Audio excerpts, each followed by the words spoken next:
Consider the following scenario. A stranger approaches you on the street and asks if you would be willing to donate $500 to help families in need. You may feel uncomfortable and hesitant, so you say no. Then, without meaning to, they ask if you would be willing to donate $20 instead. Suddenly, the second request seems much more manageable, and you unknowingly reach into your pocket and give them the money. This is an example of the door-in-the-face technique, one of the most effective compliance techniques in psychology. Door-in-the-face technique. This psychological trick works because of a phenomenon called reciprocal concessions, which occurs when someone lowers their demand after an initial rejection. As a result, we feel pressure to meet them halfway, as if we now owe them something simply because they made a compromise. This phenomenon has been tested in numerous studies. For example, in a famous experiment, researchers asked students to commit to volunteering at a juvenile detention center for 2 years at a rate of 2 hours per week. Despite widespread decline, the experimenters eventually succeeded in getting their students to commit to the program. As soon as they declined the extreme request, they followed up with a much more modest one. Would you be willing to chaperone a group of kids on a one-day trip to the zoo? The students were more likely to agree to the second request because, after declining the first, the smaller one seemed like a favor in comparison. This tactic is common in negotiations. For example, a salesperson may offer an inflated price before lowering it to a reasonable number. This is a common tactic in law enforcement and interrogation techniques. For example, a detective may falsely accuse a suspect of a life-destroying crime before offering a lesser charge in exchange for confession. Left with the terrifying first option, the second seems like a way out, but it's actually a trap on a darker level. Cults, high-control groups, and abusive individuals all use this technique. Relationships take advantage of this principle to manipulate people. At first, they demand unwavering obedience or extreme sacrifice, which is impossible. Then, when they compromise and ask for more loyalty, it feels manageable. The trick isn't to get what they want, but to make you feel like saying yes, it was your idea. One of the most deceptive psychological manipulation tricks doesn't come from anger or... This manipulative strategy, known as hoovering, is employed by narcissists, emotional abusers, and manipulators who are unable to let go of their victims. Rather than pushing them away, it pulls them back in at the very moment that they are about to break free. The term hoovering is derived from the Hoover vacuum cleaner, which aptly describes this tactic. Charles Manson and his cult followers provided a textbook example of how to handle family members who attempted to leave. Instead of using threats, Manson used affection, validation, and a false sense of belonging to bring them back. He made them feel special and irreplaceable, and he convinced them that the outside world would never understand them the way he did. The goal wasn't just to bring them back, but to make them willingly surrender control all over again. But how does hoovering work? There's never just one. If love doesn't work, Hoover will make you feel guilty by claiming they're struggling, maybe with depression, illness, or a crisis. They won't ask you to return outright, but they will flood you with affection and say they've changed, send nostalgic messages that remind you of the good times, and remember your favorite songs. This will only happen for a short while. However, they take pains to ensure that you feel guilty if you don't comply. If that doesn't work, they resort to hitting you, blaming you, calling you heartless, and even posting about how happy they are without you in an effort to make you jealous. The point isn't to let go, but to elicit a reaction, any reaction, in order to keep you emotionally hooked. The brain craves closure, so every moment of kindness makes you forget the cruelty, and every moment of cruelty makes you crave the kindness again. This pattern isn't just one manipulation, it's an ongoing pattern. It's important to recognize that hoovering is a control tactic rather than an honest attempt to reconnect. Once you do, cutting ties entirely, blocking contact, and not engaging will help you escape the cycle. The manipulator will lose control if they don't receive a response, which is why it's hard to walk away, but staying in the cycle is dangerous. And the only surefire way to come out on top is to steer clear of the zonic effect. Have you ever noticed how an unfinished task sticks with you like an itchy sore? It's like an unbearable mental itch that your brain won't let go of. The Zonic effect is one of the most sinister psychological tricks ever found. Now picture this. Someone intentionally left things unresolved to keep you hooked, anxious, and desperate. The effect is named after a Soviet psychologist named Zonic who noticed something odd while watching cafe waiters. They remembered every detail of unpaid orders, but promptly forgot about them once the bill was settled. In other words, the brain prioritizes unfinished business. Loose ends demand attention, and advertisers mercilessly exploit this. Think about cliffhangers in TV shows. Why does every episode seem to end just when things are about to get interesting? It's because our brains are obsessed with unfinished business, which causes us to binge watch entire seasons. It's not just entertainment. It's a psychological trap. The real dark side, though, is the way the Zonic effect is used to control people. Cult leaders, manipulative partners, and even interrogators purposefully withhold closure to keep their victims mentally trapped. Meanwhile, a toxic boss keeps dangling the prospect of a promotion just.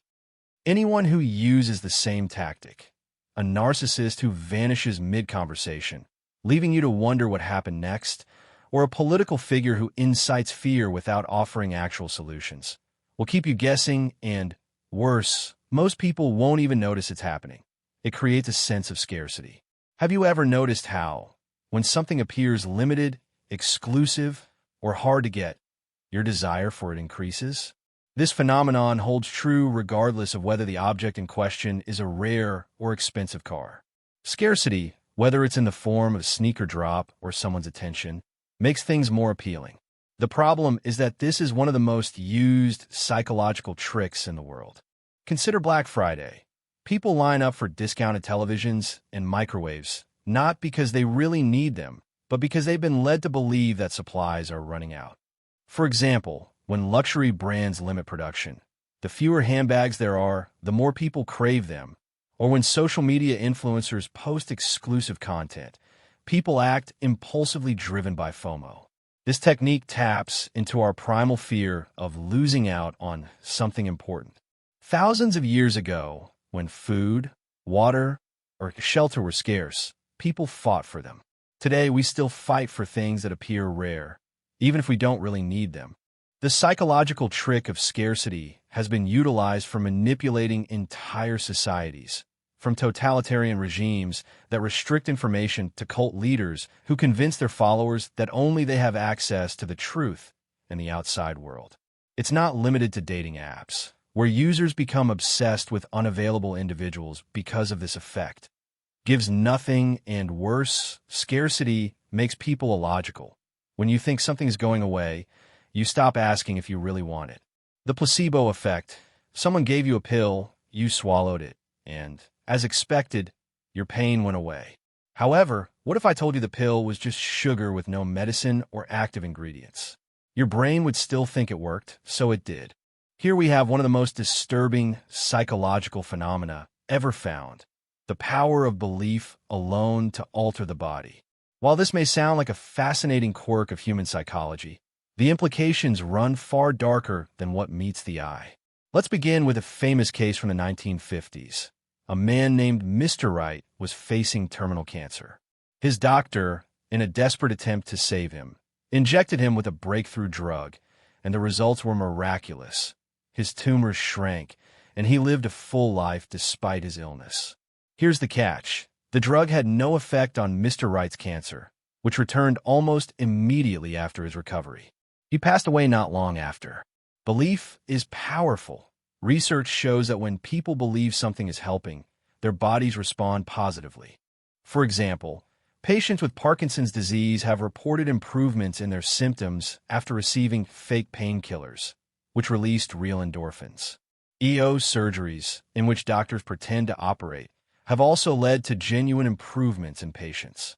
Here's the frightening part. If belief can heal, it can also hurt. This phenomenon is known as the Nobo effect, and it's the polar opposite of the placebo effect. Instead of making people believe they're getting better, it makes them believe they're getting worse. For example, shamans in voodoo cultures have long used the idea that a seemingly harmless pill can actually cause serious health problems like nausea and even death. Con artists in the medical field have cursed people to death by making them believe they were dying. In medical scams, they sell fake treatments and make people believe they are recovering when in fact they aren't.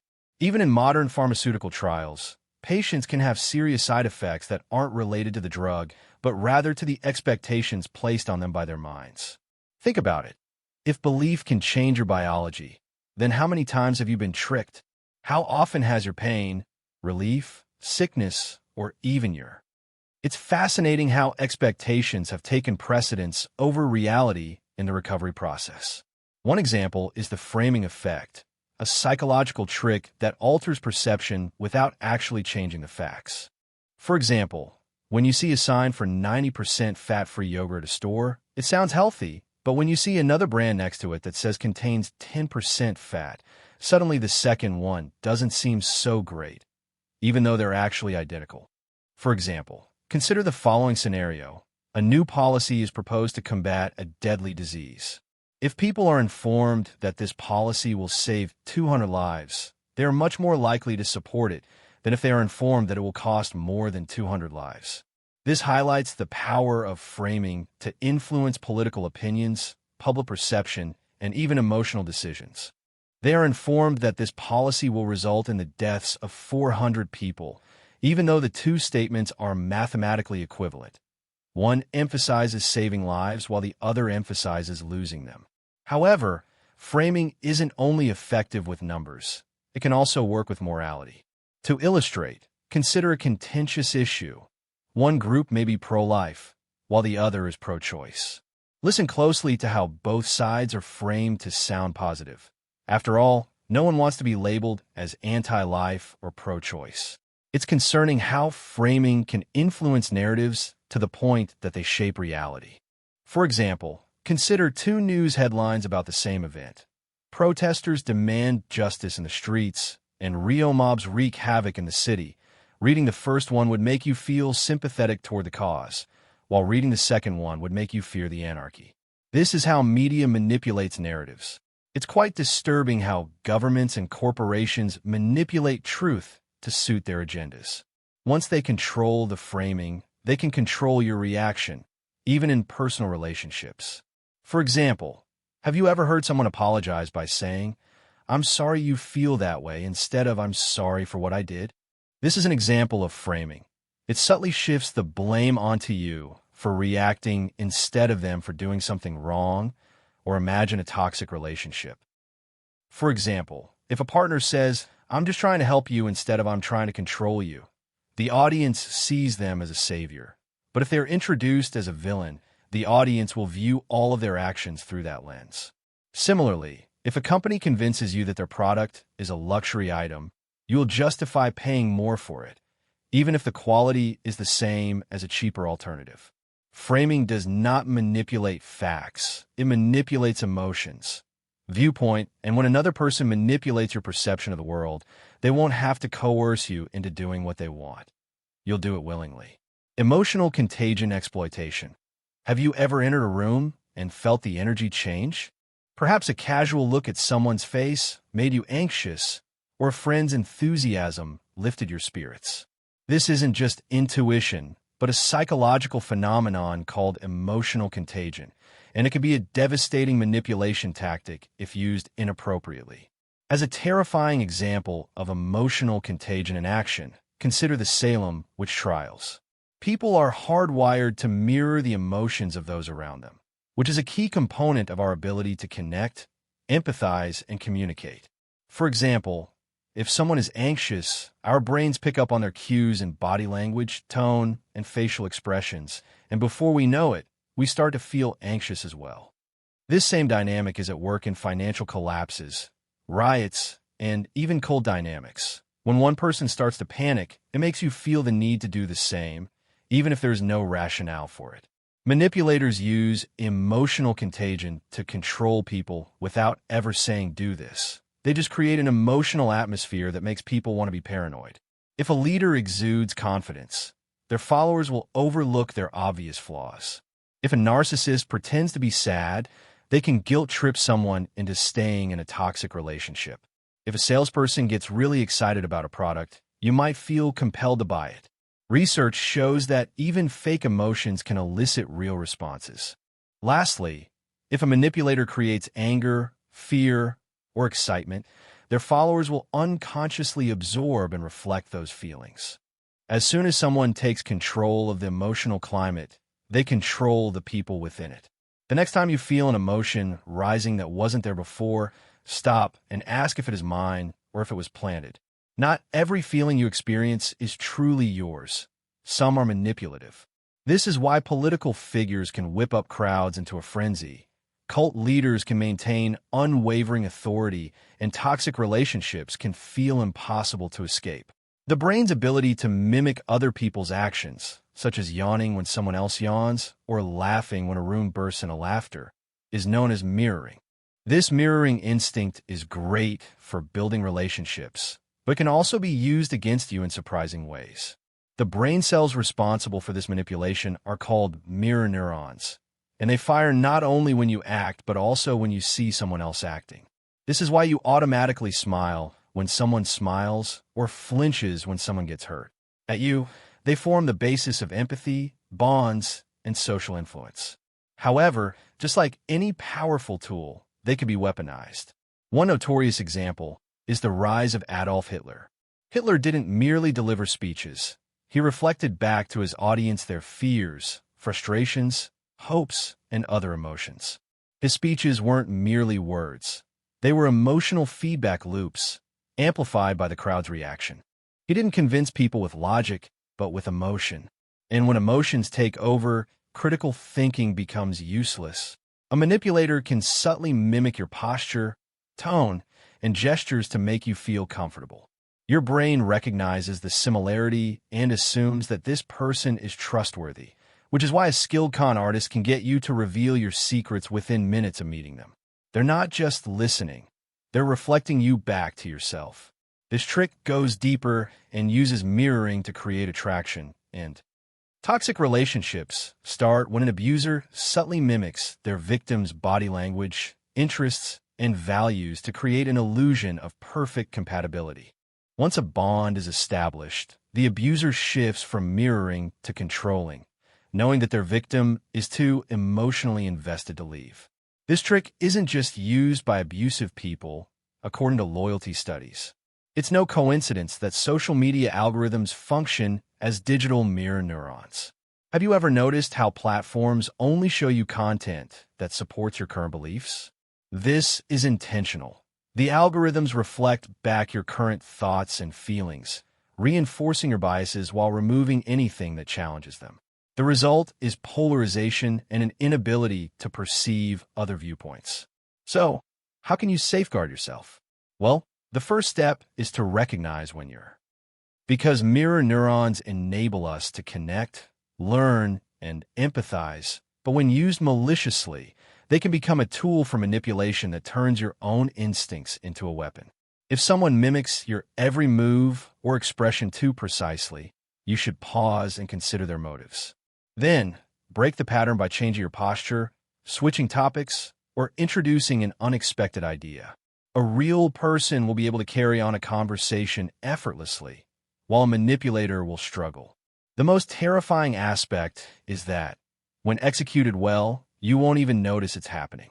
After being inseparable for a long time, two people suddenly start to doubt everything about each other. The trust they built up over the years begins to crumble, not due to their actions, but because someone else wanted it that way. Rumors, twisted truths, and small calculated actions are all meant to drive a wedge between them. And once it's deep enough, the person who planted the wedge owns the outcome. A manipulation strategy known as divide and conquer has been in use for centuries to control groups, destroy alliances, and consolidate power. It works by dividing people into factions, making them too preoccupied with fighting to notice the true power brokers. Historical examples abound of this tactic in action. For example, the British Empire controlled vast territories by using it to turn local groups against each other, preventing them from challenging colonial rule. Authoritarian leaders use it as well. Manipulative bosses stoke division among their people through political factions, social groups, or manufactured outrage to prevent anyone from uniting against them. However, this strategy isn't limited to grand scales. It happens in everyday life as well. For example, a toxic partner may create tension between their significant other and friends or family, assuring that they become the only trusted influence for the narcissist to thrive. The manipulator subtly spreads misinformation in order to prevent anyone from forming a strong enough bond to resist their control.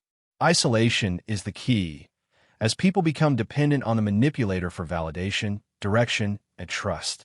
The scariest part is that it doesn't take outright lies to work, just a small distortion of the truth, a missing piece of context, or even a precisely timed, dramatic flourishes cause friends to become foes and the puppet master to stay in power. Untouchable loss aversion, they put two choices in front of you: option A, you gain $100, option B, you lose $100. Which one feels stronger? If you like most people, the pain of losing that money hits twice as hard as the joy of gaining it. This is loss aversion, a psychological trick that makes you fear losing far more than you desire winning. And this fear, it controls more of your decisions than you realize. Think about casinos. They know this effect inside out. When you start winning, they flood you with flashing lights and celebratory sounds, conditioning your brain to crave more. But when you lose, they don't make a big deal out of it. No alarms, no dramatic music, just silence. Why? Because they know you're already in psychological pain. And here's the kicker: people who lose money don't just walk away, they chase their losses. They keep gambling, desperate to avoid feeling that loss, permanently loss. Aversion isn't just about gambling. It shapes everything from marketing to relationships. Ever wondered why companies offer limited time deals? Why e-commerce sites tell you only 2 left in stock? It's because your brain panics at the idea of losing an opportunity. You might not even need the product, but the moment you think it's about to slip through your fingers, you suddenly need to have it now. Take this further. In toxic relationships, manipulators weaponize loss aversion too. Keep people trapped. They create fear, not of what they give, but of what they could take away. They make you believe that without them, you'd be alone, unloved, or worse. This is why people stay in situations that harm them. It's not because they're happy. It's because the idea of losing what they have, no matter how bad, feels more terrifying than walking away. And if you think you're immune, think again. Every day, politicians, advertisers, and even social media exploit this exact principle. Act now, or miss out forever. Your rights are being taken away. Everyone else is ahead of you. The world isn't just feeding you choices. It's making sure you fear the wrong ones. So the question is, how many of your decisions were truly yours, and how many were just a desperate attempt to avoid losing? Priming effects. You walk into a store and soft classical music is playing. You feel a little more refined, maybe a bit more willing to splurge. Later, you're at a restaurant, and the menu has elegant cursive fonts. Suddenly, the higher-priced dishes seem more appealing. You think you're making decisions freely, but in reality, you've been primed. Priming is one of the most subtle yet powerful psychological tricks. It's the process of implanting an idea into your mind without you realizing it, making you more likely to think, feel, or act in a certain way. It doesn't require forced persuasion or even awareness. It's a whisper to your subconscious, guiding your decisions before you even know you're making them. One of the most famous examples of priming in action, the old age experiment researchers had participants unscramble sentences containing words like wrinkled, bingo, and Florida. Afterward, they timed how long it took them to walk down a hallway. The result? Those exposed to age-related words walked significantly slower, without realizing why. Their minds had been primed to feel older, and their bodies responded accordingly. This trick is everywhere. Supermarkets place fresh flowers near the entrance to make you associate the store with freshness and quality. Political ads repeat the same phrases over and over until they become familiar and therefore more believable. Job. Interviewers are influenced by words they saw earlier in the day. If they read about failure, they might judge a candidate more harshly. Priming works because the brain loves patterns. It's constantly looking for connections, even when none exist. If you hear the word yellow, you'll recognize banana faster than if you heard an unrelated word. If you see a brand logo frequently enough, you start to feel like you trust it, even if you've never bought their product. But here's where it gets darker. Priming isn't just about nudging choices. It can be used to control narratives and perceptions. News headlines carefully choose words to set the tone of story before you even read the details. A crime report using youth instead of gang makes the event feel different. A company calling layoffs right-sizing makes job losses sound like a strategic move rather than a failure. And it gets worse in legal cases. A single priming word can sway a jury when witnesses are asked how fast was the car going. When it smashed into the other, they estimate higher speeds, and if asked how fast was it going when it bumped into the other, one word, smashed, was enough to dist brought their memory. Social media feeds, priming effects constantly, every like, every suggested post, every trending topic. It's all shaping how you think before you even form your own opinion. Even a simple change in font or color can influence emotion. Studies show that people primed with the color red tend to perform worse on tests, likely because red is unconsciously linked to danger and correction, the most dangerous part. Once primed, you rarely question it. If you're primed to see someone as untrustworthy, you'll interpret everything they do through that lens. If you're primed to expect a bad experience, you'll find reasons to confirm it. Priming doesn't just influence one moment, it reshapes how you filter reality. So ask yourself how many of your thoughts are truly yours, and more importantly, how many of them were planted before you even realized it. The power of touch. The warmth of a handshake, a reassuring pat on the back, a brush of fingertips on your arm. These small, almost imperceptible touches might seem harmless, even insignificant, but what if I told you that they hold the power to control your thoughts, influence your decisions, and change the way you see the world? This is the power of touch, a psychological weapon so subtle that most people never even notice when it's being used against them. And yet it can shape behavior ways that are almost impossible to resist. Let's start with an unsettling study in a classic experiment. Waiters in restaurants were told to lightly touch customers on the shoulder or forearm while returning their change. The result, tips increased by as much as 40%. Another study had job interviewers give a brief, seemingly insignificant handshake to candidates. Those who received a firm, confident touch were consistently rated as more competent and hireable regardless of their actual performance. The explanation lies deep in human psychology. Touch is the oldest, most primal form of communication. Before language, before speech, touch was how humans bonded, how we reassured, how we signaled dominance or submission, and that instinct hasn't disappeared, it's just been repurposed. So how does this trick work? It's all about subconscious trust and compliance. When someone touches you, especially lightly and briefly, it creates an instant sense of connection. You might not consciously notice it, but your brain does. It registers warmth, familiarity, even authority. In fact, research shows that when a doctor lightly touches a patient's arm while giving a diagnosis, the patient is more likely to believe them and follow their advice. It's the same reason politicians shake hands obsessively and salespeople make subtle, reassuring contact. Now here's where it gets dark. This effect works even when you don't want it. Studies have shown that even unwanted touch, when not overtly aggressive, can lower a person's ability to resist persuasion. Criminals, con artists, and manipulators use this to their advantage. A cult leader might place a hand on your shoulder while speaking, making you feel indebted to them. A skilled interrogator might use a light touch on the arm to make you more likely to reveal information. Even scammers use touch, often brushing against their targets while talking subtly, making them more cooperative. This technique is also used in power dynamics. Ever noticed how powerful people in business or politics will place a hand on someone's back as they walk through a door? That's not just a friendly gesture, it's a display of dominance. They are quite literally guiding the other person, showing who's in control, and more often than not, the person being touched subconsciously accepts that control. And yet here's the most disturbing part. It works even when you know about it. Even now, after hearing all of this, your brain is still wired to respond to touch the way it always has. The next time someone touches your arm, your mind will still associate it with warmth, trust, or authority. You might question it later, but in the moment your defenses are already lowered.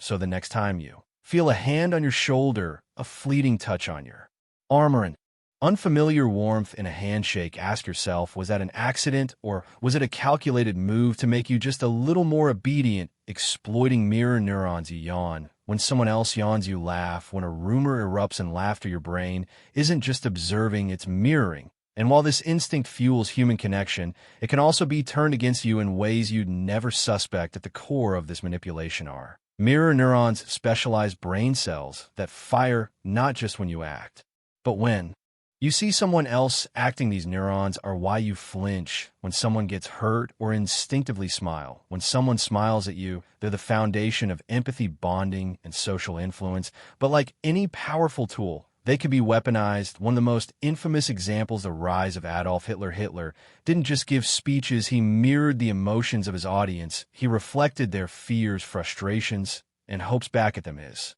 speeches weren't just words, they were emotional feedback loops amplified by the crowd's response. He didn't persuade with logic, he made people feel. And once emotion takes over, critical thinking shuts down. But mirroring doesn't need a massive crowd to work. Salespeople, politicians, cult leaders, and con artists use it constantly. A manipulator will subtly copy your posture, tone, and gestures to make you feel at ease. Your brain registers the similarity and assumes this person is like me, I can trust them. It's why a skilled con artist can make you spill your secrets within minutes of meeting them. They're not just listening, they're reflecting you back to yourself. And this trick goes deeper. Mirroring can manufacture attraction, and loyalty studies show that when someone subtly mimics your body language, you're more likely to like them, trust them, and agree with them, even if you just met. This is how toxic relationships begin. An abuser may start by mirroring their victim's personality, interests, and values, creating an illusion of perfect compatibility. But once that bond is established, the manipulation shifts. The abuser no longer mirrors, but controls, knowing their victim is too emotionally invested to leave. And this trick isn't just used by individuals, it's built into the systems we interact with every day. Social media algorithms act as digital mirror neurons. Ever notice how platforms feed you content that aligns with your existing beliefs? That's not an accident. The algorithm reflects back what you already think and feel, strengthening your biases and filtering out anything that challenges them. Over time, this creates echo chambers, polarization, and an inability to see other perspectives. So how do you protect yourself? First, recognize when you're being mirrored. If someone copies your mannerisms too closely or reflects your emotions too perfectly, pause and question their intentions. Second, disrupt the pattern, change your posture, shift topics, or introduce an unexpected idea. A genuine person will flow naturally with the conversation. A manipulator will struggle. They rely on predictability to maintain control. Mirror neurons make us human. They help us connect, learn, and empathize. But in the wrong hands, they become a tool for manipulation, turning your own instincts against you. And the most terrifying part, when done well, you won't even realize it's happening. The halo effect. First impressions are powerful, but what if I told you they don't just shape how we feel about someone, they distort everything we see? That's the halo effect, a psychological trick so subtle yet so manipulative that it can make someone appear smarter, kinder, or even more trustworthy than they actually are, simply because of one positive trait. And once that halo is in place, it's nearly impossible to break free from its influence. Imagine you're in a courtroom watching two different defendants on trial for the same crime. One is well-dressed, well-spoken, and carries themselves with confidence. The other looks disheveled, nervous, and avoids eye contact without knowing any details of the case. Who seems more guilty to you? Studies show that attractive, confident individuals are more likely to be perceived as innocent, while those who appear nervous or less polished are assumed to be guilty, even if the evidence says otherwise. That's the halo effect in action. This trick works because the human brain is wired to take shortcuts. Instead of evaluating every aspect of a person, we latch onto one striking trait, like attractiveness, charm, or intelligence, and use it to assume everything else about them.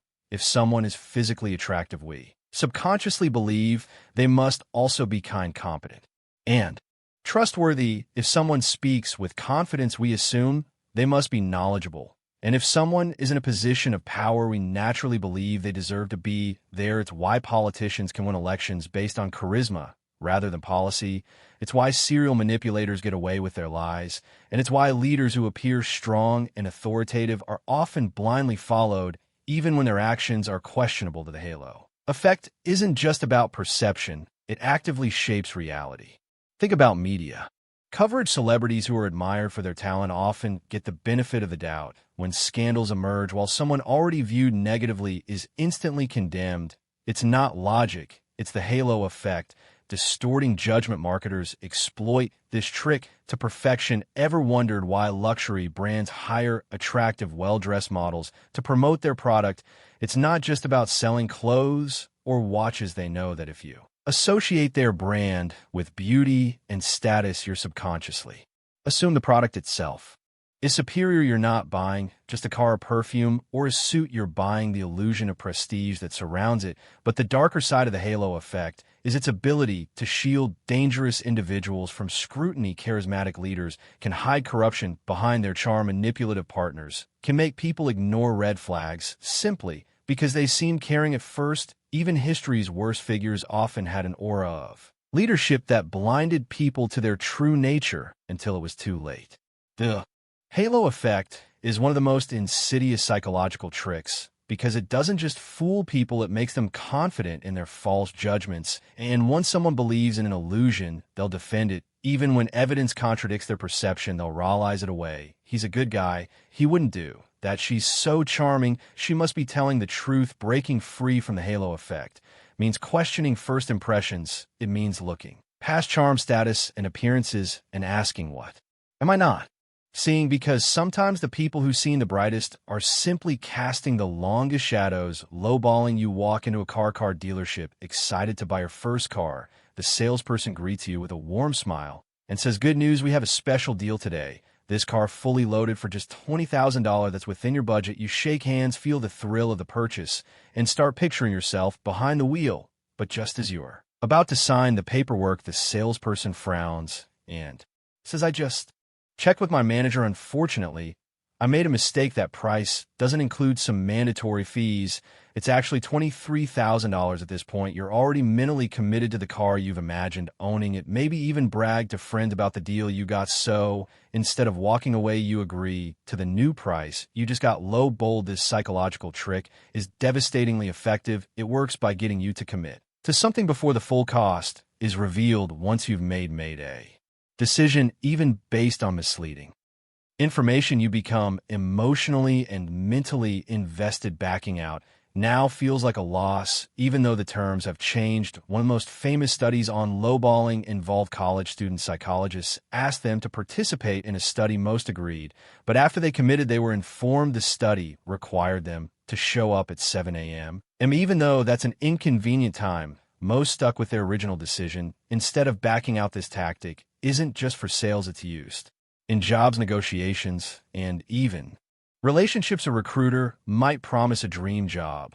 with a high salary only for the offer to suddenly include longer hours, lower pay, or extra responsibilities. In more manipulative scenarios, lowballing is used to control people. A cult or extremist group might invite someone in with seemingly harmless requests: attend a seminar, listen to a speech, meet some people. But after committing, they're slowly asked for more and more. By the time they realize how deep they're in, they've already accepted so many conditions that turning back feels impossible. Because the real danger of lowballing, it's not just about losing money, it's about losing control. Cognitive dissonance. People will defend something even when it's wrong, even when it hurts them, even when reality is screaming at them to stop.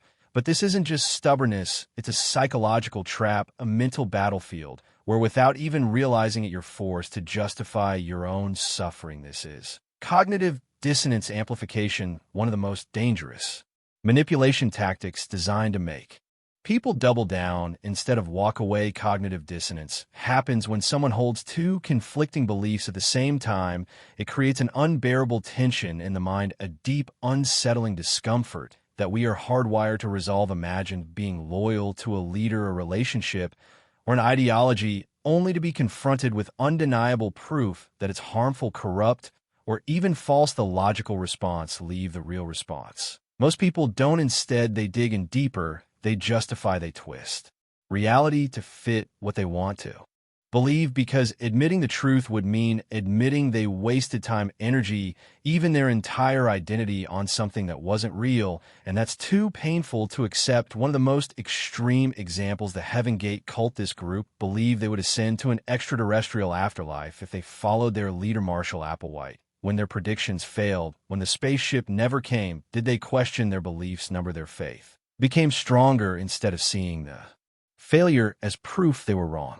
They convinced themselves it was a test of loyalty, and the more they sacrificed, the harder it became to leave. Walking away would mean admitting their entire worldview was a lie. Instead, they doubled down until in 1997 their belief system led to a mass suicide. But this isn't just about cults, it happens everywhere. The trick is escalation. A manipulator starts small, convincing you to accept a minor contradiction, a little hypocrisy, something that feels wrong, but not wrong enough to walk away. A toxic boss pushes an employee to cover for unethical behavior just once it feels uncomfortable, but they justify it. I need this job. Then the requests get bigger before they realize that they're trapped in a system they would have once condemned. The same happens in abusive relationships. A partner starts with subtle manipulation, small moments of confusion, of twisting reality, just enough to create doubt. Over time, the victim has to rationalize the abuse. They didn't mean it. I must have done something to deserve it. Each justification locks them in deeper, because if they admit the truth, they have to face the fact that they stayed. And it's not just individuals who fall for this trick. Entire societies do. Political and ideological groups use it constantly. When people invest in a movement that later reveals itself to be corrupt or hypocritical, they don't necessarily reject it. Instead, they defend it. They find ways to justify the contradictions, because admitting they were fooled feels worse than continuing to believe a lie. So how do you break free? First, recognize when your mind is fighting reality. Ask yourself, am I defending this because I believe it or because I don't want to admit I was wrong? Second, distance yourself. Emotional attachment clouds judgment. Step back and examine the facts without the weight of your own investment. Cognitive dissonance is a natural part of the human mind, but when amplified by manipulators, it can turn even the most rational person into a prisoner of their own thoughts. The scariest part, the more you fight to convince yourself you're right, the deeper you fall into the trap. The only way out. Stop fighting. Start questioning. Groupthink induction. One of the most dangerous psychological tricks isn't about manipulating a single person. It's about influencing entire groups until questioning the consensus feels impossible. It doesn't force people to agree. Instead, it creates an environment where disagreement feels like betrayal. And once that happens, people stop thinking critically, even when the decisions being made are obviously flawed. Imagine a high-stakes corporate meeting. A company is about to launch a product, and everything points to disaster. Market research shows customers won't buy it. Engineers warn about technical failures, and some executives have private doubts.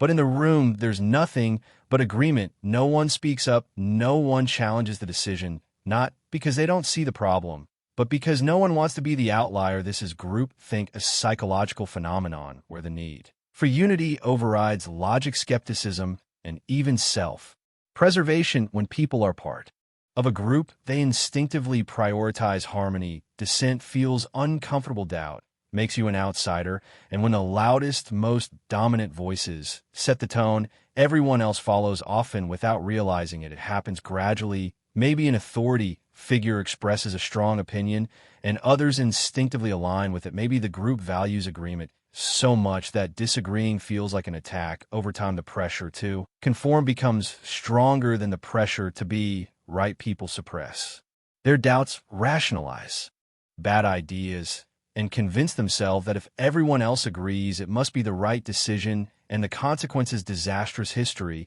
is full of catastrophic decisions fueled by groupthink. Failed military invasions, financial collapses, political disasters, moments where in hindsight the flaws were obvious, but no one spoke up when it mattered. And the most dangerous part, inside the groupthink bubble, people don't feel manipulated. They believe they're thinking for themselves, but in reality, they're just echoing the voices around them. Confirmation bias reinforcement. Imagine two people watching the same news story. One believes the government is corrupt. The other thinks it's doing a great job. They both walk away from the broadcast feeling more convinced than ever that they're right. How? Because they only paid attention to the parts that supported what they already believe. That's confirmation bias, the brain's built-in filter that makes us see only what we want to see while ignoring everything else. And here's the dark part. Once someone understands how this works, they can use it to trap you inside your own beliefs. One of the most infamous examples, cults. They don't try to convince new recruits that everything they say is true. Instead, they just subtly reinforce ideas that recruits already suspect. If someone is disillusioned with society, the cult doesn't argue with them. It amplifies the frustration, feeding them only the information that makes them angrier at the outside world. Eventually, they stop questioning and only accept ideas that confirm what the cult wants them to believe. The same principle is used in politics. Ever wonder why people get sucked into echo chambers?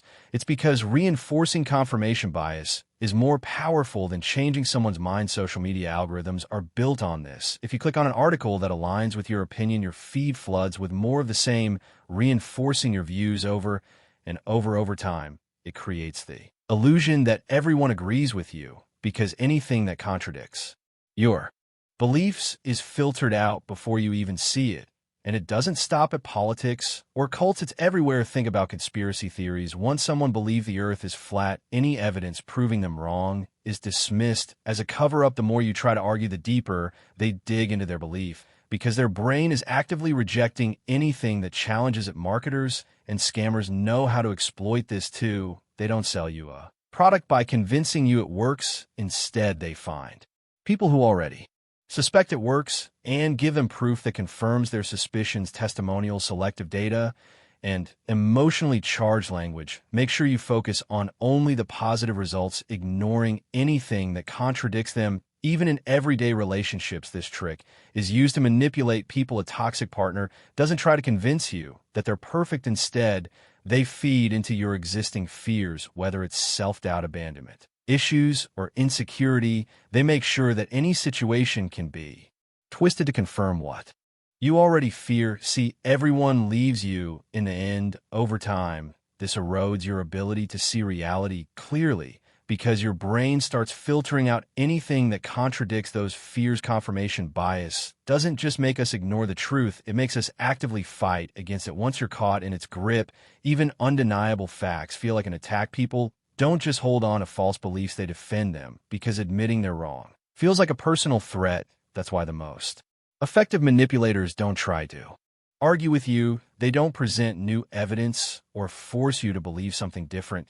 They simply control the flow of information, making sure that everything you see and hear confirms what they want you to believe.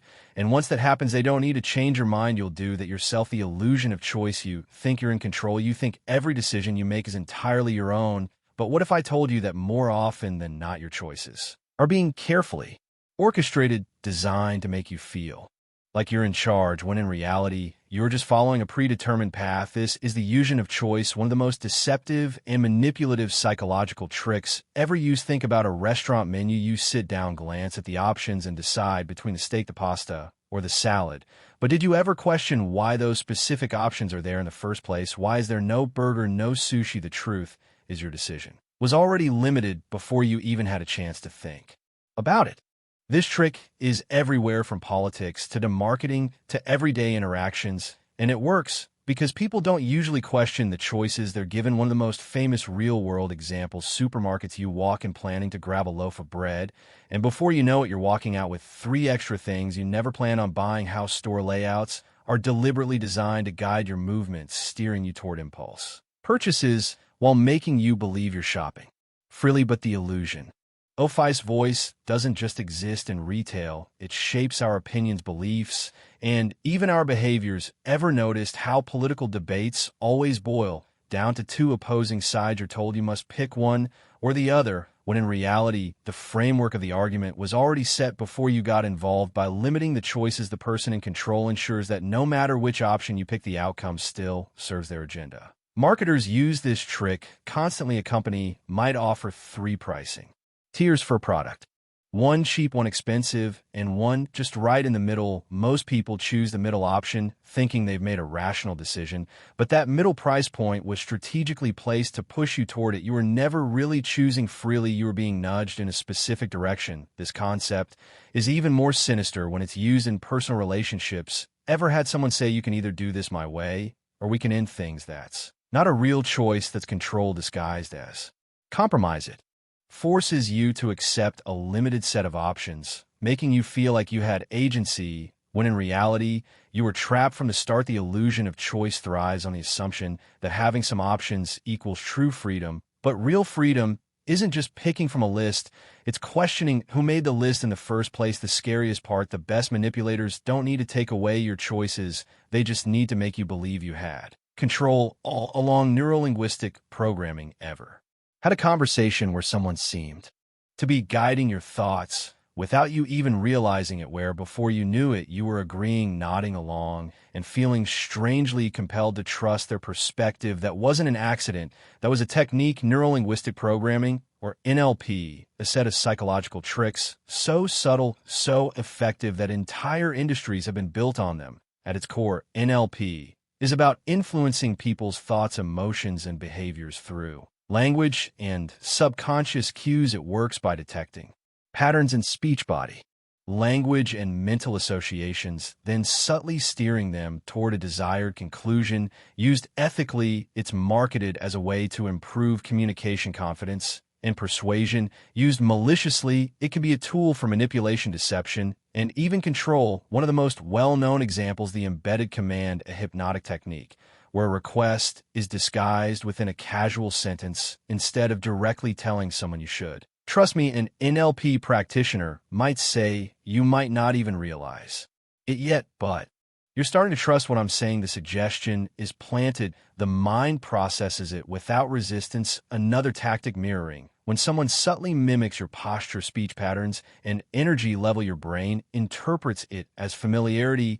You instinctively trust them without even knowing why. Cult leaders use it to build deep rapport. High-pressure salespeople use it to lower your defenses. It's why you sometimes feel connected to someone you've only just met. But the most chilling NLP trick is anchoring, associating an emotion with a specific word, gesture, or stimulus. If a manipulator repeatedly makes you feel safe whenever they use a certain phrase, your brain links that feeling to them later, even when they're being deceptive. That same phrase triggers trust. The real danger of NLP isn't just that it works, it's that you won't even know it's happening, creating a sense of urgency. Imagine this: you're scrolling through an online store when you see the perfect item, but then a bold red timer appears. Beneath it, only 2 left in stock, sale ends in 3 minutes. Your heart rate spikes. You don't have time to think. If you hesitate, you might lose it forever. So you buy it. And just like that, you've been played. This is the power of urgency manipulation, one of the most effective ways to control human behavior. It bypasses rational thinking and forces people to act on impulse. The worst part, you probably won't even realize you've been manipulated. A perfect real-world example: the 1938 War of the Worlds radio broadcast, when Orson Welles performed a fictional alien invasion as a news-style broadcast. Thousands of people panicked. Why? Because it felt immediate. They didn't have time to think critically. Reports of alien attacks spread before anyone even questioned if it was real. That's what urgency does. It hijacks your brain and forces immediate action. So, how does this psychological trick work? It plays on loss aversion, of bias, where people fear losing something more than they desire gaining it. The idea that an opportunity is slipping away triggers anxiety, which clouds judgment. Marketers use it constantly. Limited time offer, flash sale, only a few left in stock. These first fees aren't just information, they're psychological weapons. Suddenly, buying isn't a choice, it's a race. And the moment you feel rushed, you've already lost. But it gets even darker. Cults, scammers, and con artists rely on urgency to trap victims before they can think clearly. Pyramid schemes, for example, push recruits into making fast financial commitments. Act now, or you'll miss your chance to be rich. The pressure forces decisions without scrutiny by the time the person realizes they're already in too deep. Even politicians and media outlets weaponize urgency, fear-mongering headlines, emergency press conferences, breaking news alerts, all designed to provoke immediate emotional reactions. When people are afraid, they don't stop to verify facts. That's when misinformation spreads the fastest. Think about how wars start, how stock markets crash, how RI let explode overnight. It's almost always a manufactured sense of urgency. When emotions take control, rational thoughts shuts down, and that's the moment people become the easiest to manipulate. The most disturbing part, urgency feels natural. It feels like you're making the right decision, when in reality someone else has already made it for you. So the next time you see a countdown timer, an urgent warning, or someone pushing you to act, immediately pause, because the moment you feel rushed, you might already be under someone else's control. The be moth phenomenon. You ever notice that the moment you learn about something, it suddenly starts appearing everywhere? You hear a weird phrase for the first time, and now it's in every conversation. You see a rare car on the street, and now it's parked on every corner. It's not magic. It's not a conspiracy. It's a psychological trick your own brain plays on you, and it can be weaponized against you. This is called the be moth phenomenon, also known as frequency illusion. Once your brain latches onto a concept, it starts filtering the world differently. The information was always there, but your mind is now tuned to recognize it. And that makes it feel like reality itself is changing. Here's where it gets dark. This psychological quirk can be exploited to manipulate what you believe, how you think, and even how you behave without you realizing it. Let's say someone wants to control a narrative. They introduce an idea subtly. Maybe you see a tweet, overhear a conversation, or watch a video casually mentioning it. At first it means nothing, but then you start noticing it everywhere. It's in news headlines, social media feeds, casual discussions, and suddenly it feels like a universal truth. But it's not. It's just your brain being hacked. Marketers use this to sell products. A brand make sure you randomly encounter their name multiple times a day, making it feel more popular than it actually is. Politicians use it to push ideologies. One repeated phrase, one carefully planted idea, and suddenly it feels like the whole world believes it. Cult leaders, they plant a concept in your mind, force it subtly, and soon it's impossible to ignore. The be moth phenomenon makes it alarmingly easy to distort reality. And the worst part, it doesn't even feel like manipulation. It feels natural. Your brain convinces you that you discovered this pattern on your own, that the world is confirming it for you. That's what makes it so dangerous. So the next time something suddenly seems to be everywhere, pause, ask yourself, is this really happening? Or is someone somewhere making sure I see? It's subliminal messaging you. Think you're in control of your thoughts, your choices, your beliefs. But what if I told you that right now, as you listen to this, there are messages being planted in your mind, messages you'll never consciously register, but will still influence your decisions? Subliminal messaging isn't science fiction. It's real, it's powerful, and it's been used for decades to manipulate people without them ever realizing it. The most infamous example, the 1957 Coca-Cola experiment. A market researcher named James Vickery claimed he had flashed the words "drink Coca-Cola" and "eat popcorn" on a movie screen for just a fraction of a second, too fast for conscious awareness, but just enough for the subconscious to absorb it. He later reported that concession sales skyrocketed. The world panicked. People feared they were being hypnotized into buying things against their will. While Vickery later admitted to falsifying the results, the concept itself wasn't a lie. In fact, advertising agencies, political campaigns, and even intelligence agencies have since experimented with subliminal technique. Because they work at its core, subliminal messaging is about bypassing critical thinking. The conscious mind filters information, but the subconscious mind absorbs everything. When an image, phrase, or idea is subtly repeated, it embeds itself into your mind without resistance. Later, when you're making a decision, you'll feel a strange, unexplained pull toward a certain choice because it has been implanted in your thoughts. One way this is used, hidden imagery and advertisements. Fast food brands have been caught placing visual triggers, suggesting shapes, familiar symbols, even hidden words to make their food look more appealing. Political campaigns use color psychology and background music to create emotions that subtly sway opinions. Even social media algorithms play a role nudging people towards certain viewpoints by subtly reinforcing what they want you to see, but it gets worse. Subliminal messaging isn't just visual, it's auditory too. Certain sounds, embedded at barely perceptible levels in music or commercials, can trigger specific emotional responses. Some studies suggest that low-frequency sounds can induce unease, while higher frequencies can create a sense of urgency or excitement. Have you ever walked into a store and suddenly felt compelled to shop longer? That could be carefully designed background music manipulating your brain into staying browsing and buying. And then there's priming. You see something subtle, an I am image, a phrase, a color, without realizing its impact later. When you encounter a related situation, your brain fills in the gaps and nudges you toward the outcome it's been preconditioned to expect. Casinos do this all the time. Bright flashing lights, the constant sound of slot machines winning, no clocks, no windows. It's all engineered to make you lose track of time and keep spinning. Perhaps the darkest part of subliminal messaging is how seamlessly it integrates into everyday life. News outlets use subtle word choices to shape narrative. Social media platforms carefully curate your feed to reinforce your beliefs. Even in relationships, people can use subliminal reinforcement to manipulate their partners, gradually altering their perception of reality. So the question is, how much of your thinking is actually yours? How many choices have you made that were subtly engineered without you even realizing it? The most unsettling part about subliminal messaging isn't that it exists, it's that you may never truly know when it's working on you. The foot in mouth effect.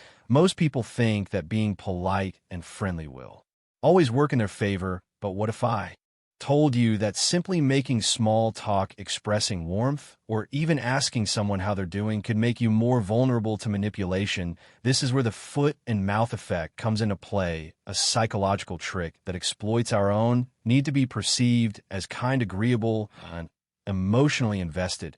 And once someone knows how to use it against you, they can shape your decisions without you even realizing it. One of the most well-documented examples of this effect comes from a study conducted by social psychologists Howard and Gangler. They found that when people were first asked a simple, seemingly harmless question like, "How are you feeling today?"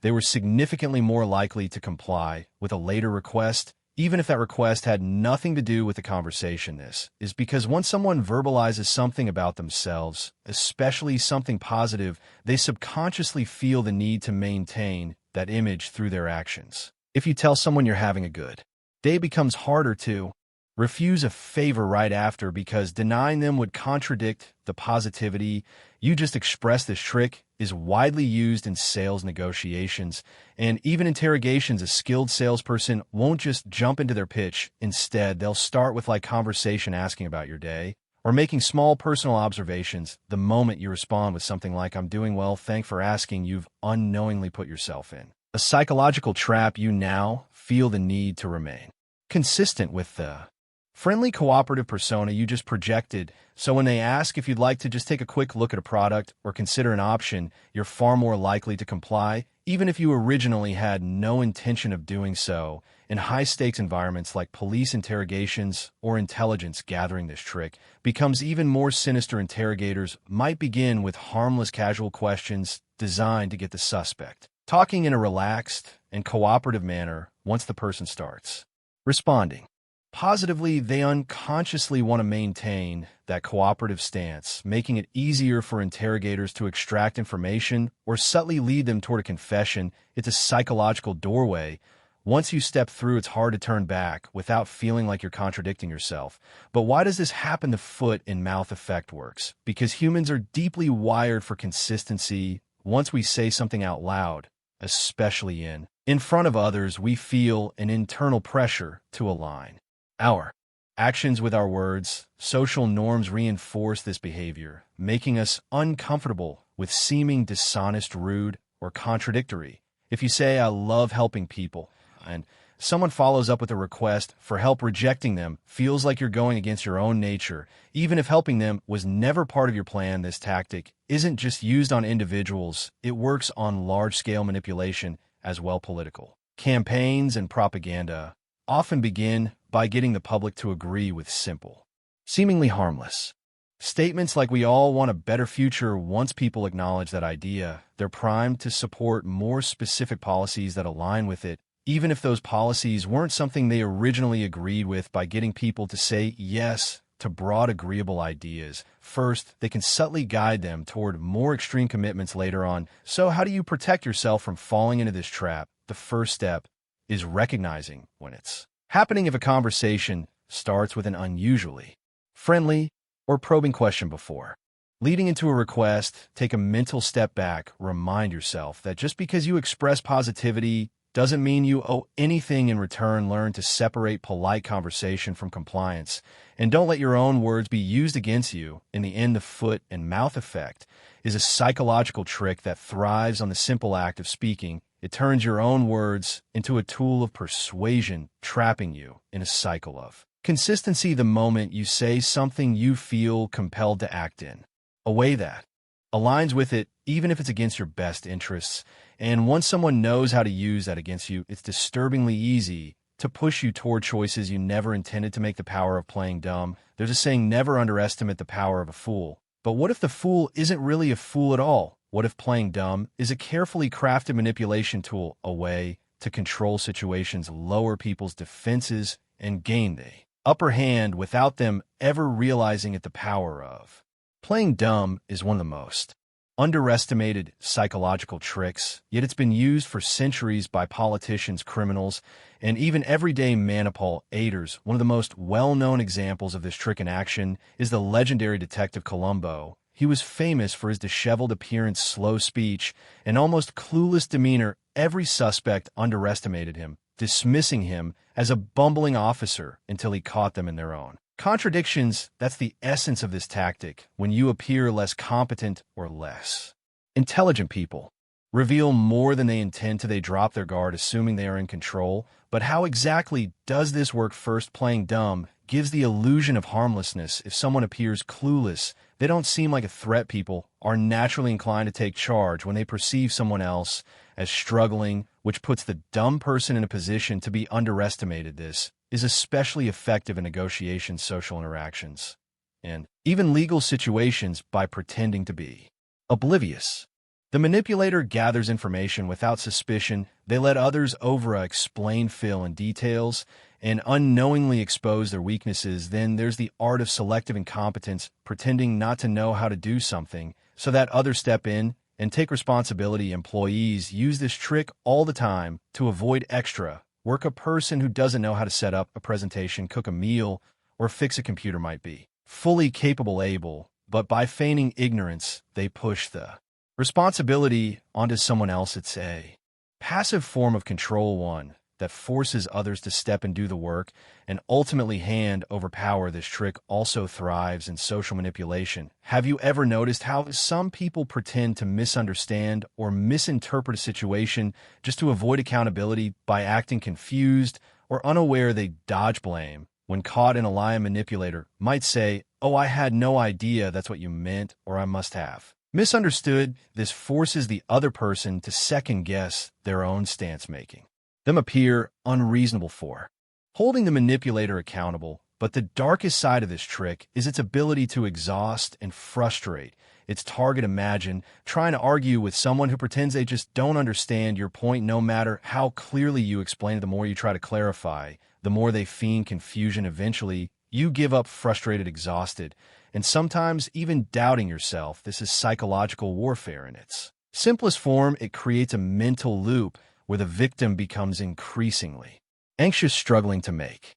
sense of something that isn't actually rooted in confusion, but in deception. In politics, this tactic is often used to deflect responsibility. Leaders may feign ignorance about scandals or mistakes, claiming "I was never informed" or "I don't recall that happening." It buys them time, shifts blame, and creates uncertainty about the truth. When done skillfully, it allows them to escape scrutiny while their opponents waste energy trying to prove what should have been obvious. At its core, the power of playing dumb is about control. It exploits trust, lowers defenses, and manipulates people into revealing too much or taking on burdens they shouldn't. It's a reminder that not every fool is foolish. Sometimes the person pretending to be lost is the one leading you exactly where they want you to go. Love bombing At first, it feels like something out of a movie. The attention is intoxicating, the affection is overwhelming. You finally found someone who sees you. Really sees you. They flood you with compliments, send constant texts, tell you you're special, that they've never met anyone like you. It's intense, exhilarating, almost too perfect. And that's because this is love bombing, a psychological trick designed to make someone emotionally dependent before pulling the rug out from under them. It's not about genuine affection. It's a setup, a carefully crafted illusion. Love bombing works by hijacking the brain's reward system. When someone floods you with extreme positivity, your brain releases dopamine, the same neurotransmitter involved in addiction. It's a high and emotional rush that feels impossible to walk away from. And that's exactly the point in relationships. It might look like extravagant gifts, rushing intimacy, or intense declarations of love. After only a few days in friendships or workplaces, it's an instant connection, relentless praise and flattery that feels almost surreal. But the real trick isn't in the excess, it's in the reversal. Because once the victim is hooked, the withdrawal begins. The good morning text stop, the warmth fades. The compliments turn into cold indifference, or worse, criticism. Suddenly, the person who made you feel like the most special person in the world pulls away, leaving you scrambling to understand what went wrong. And here's where the real manipulation happens. Instead of recognizing the pattern, the victim blames themselves. They analyze every conversation, lower their boundaries, and work harder to fix what they think they did wrong. They chase the affection, not realizing that the honeymoon phase was never real to begin with. This cycle, intense affection followed by sudden emotional starvation, is a psychological trap. It's called intermittent reinforcement, the same mechanism that makes gambling so addictive. The victim never knows when the affection will return, so they keep chasing it, tolerating worse and worse treatment, just for another hit of that early euphoria.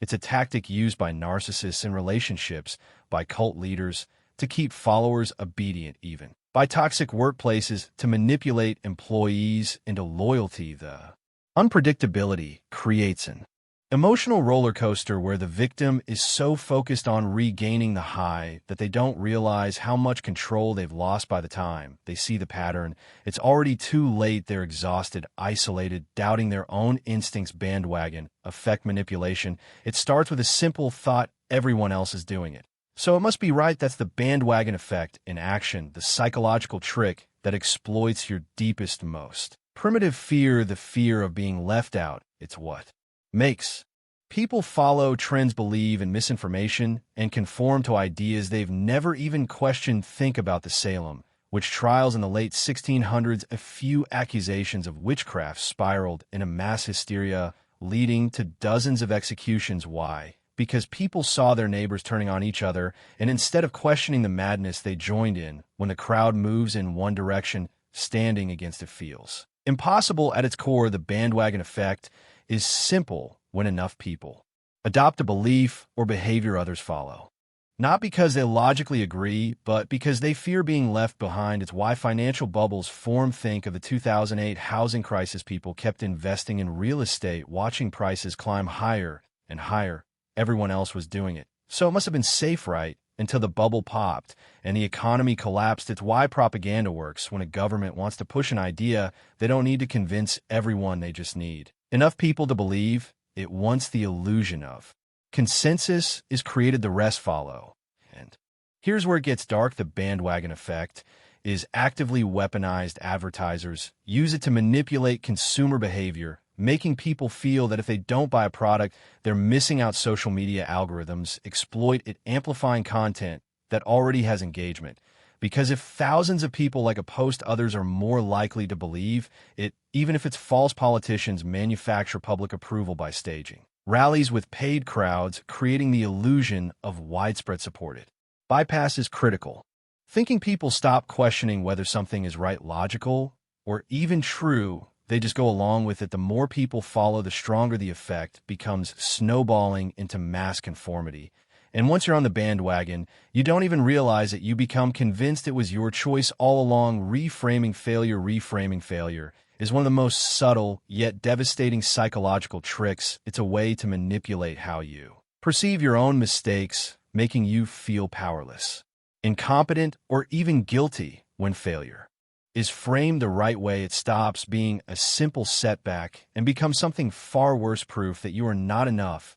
And once that idea takes root, it can control every decision you make. Imagine growing up in an environment where every mistake you make isn't just a mistake, it's a sign that you are fundamentally flawed. You didn't just fail a test, you disappointed your parents. You didn't just mess up a project, you embarrassed yourself in front of your boss. Reframing failure is all about shifting the meaning of your mistakes so that they aren't just temporary obstacles, but reflections of who you are as a person.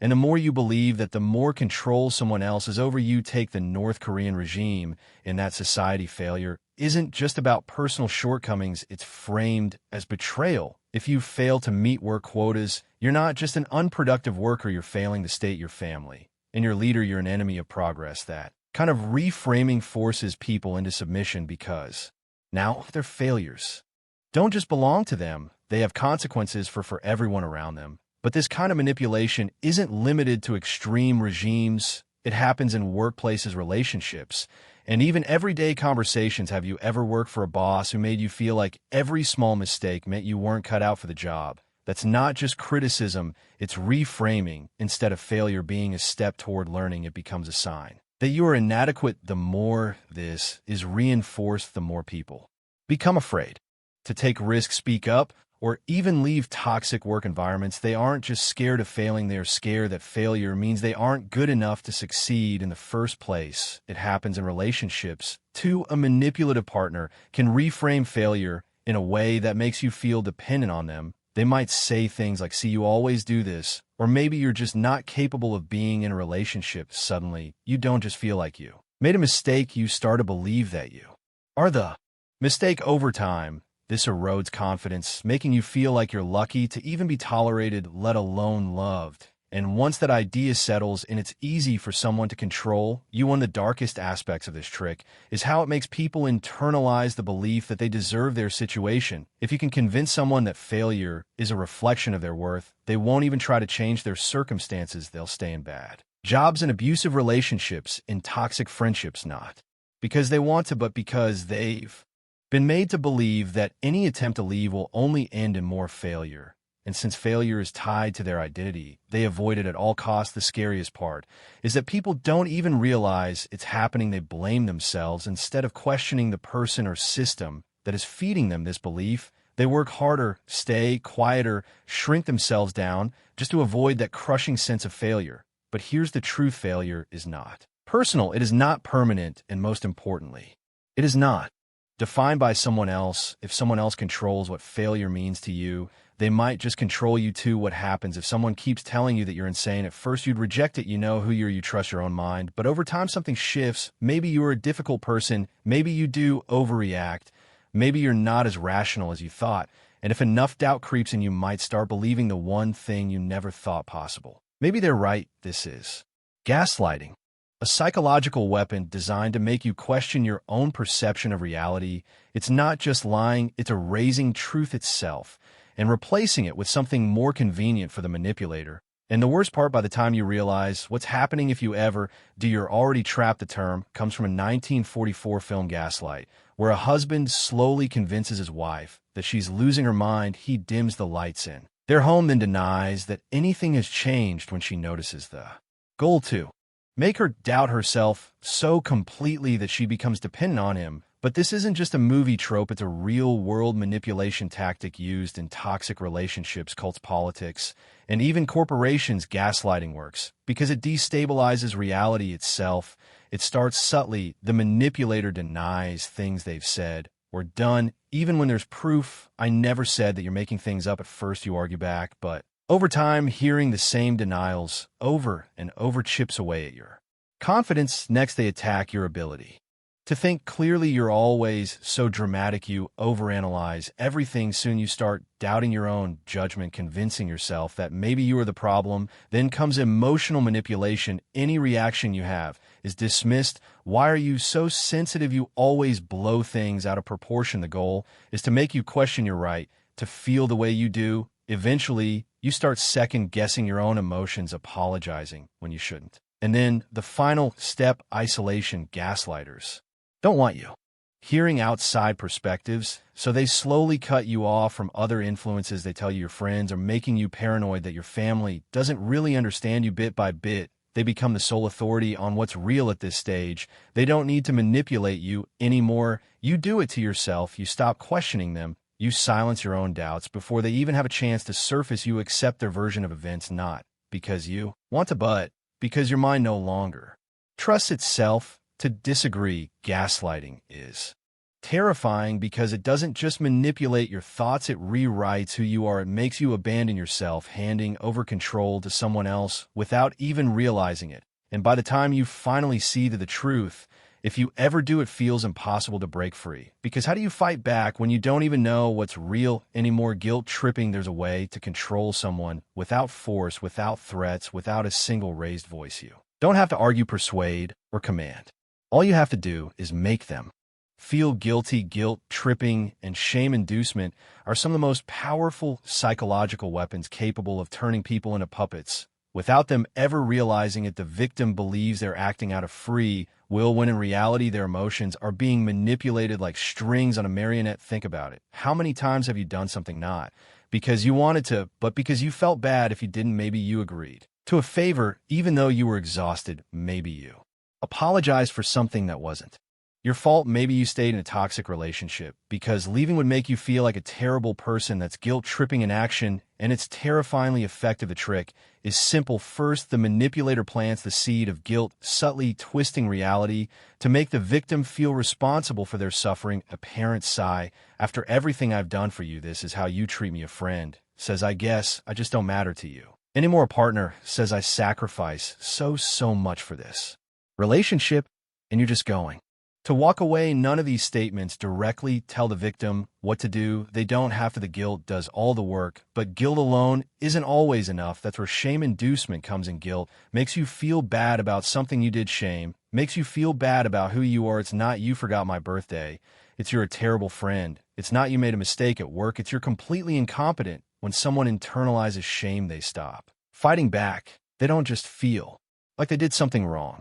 They feel like they are wrong, and that is the ultimate form of control. Cult leaders, abusive partners, manipulative bosses, they all use this tactic to break people down, to make them easier to control. If you can convince someone that they are inherently flawed, that they owe you something, that they are never quite good enough, then they will spend their lives trying to prove otherwise. They will stay in situations they should leave, agree to things they don't want, and chase approval that will never truly be given. But here's the scariest part. Guilt tripping doesn't just come from other people. We learn to do it to ourselves. We hear these voices so often that they become part of our own inner dialogue. I shouldn't say no. I should be a better person. I don't deserve to be happy. And once someone starts shaming themselves, the manipulation is complete. They no longer need anyone else to control them. So how do you break free? The first step is recognizing the pattern. Ask yourself, are you doing something because you truly want to, or because you're afraid of being seen as selfish, ungrateful,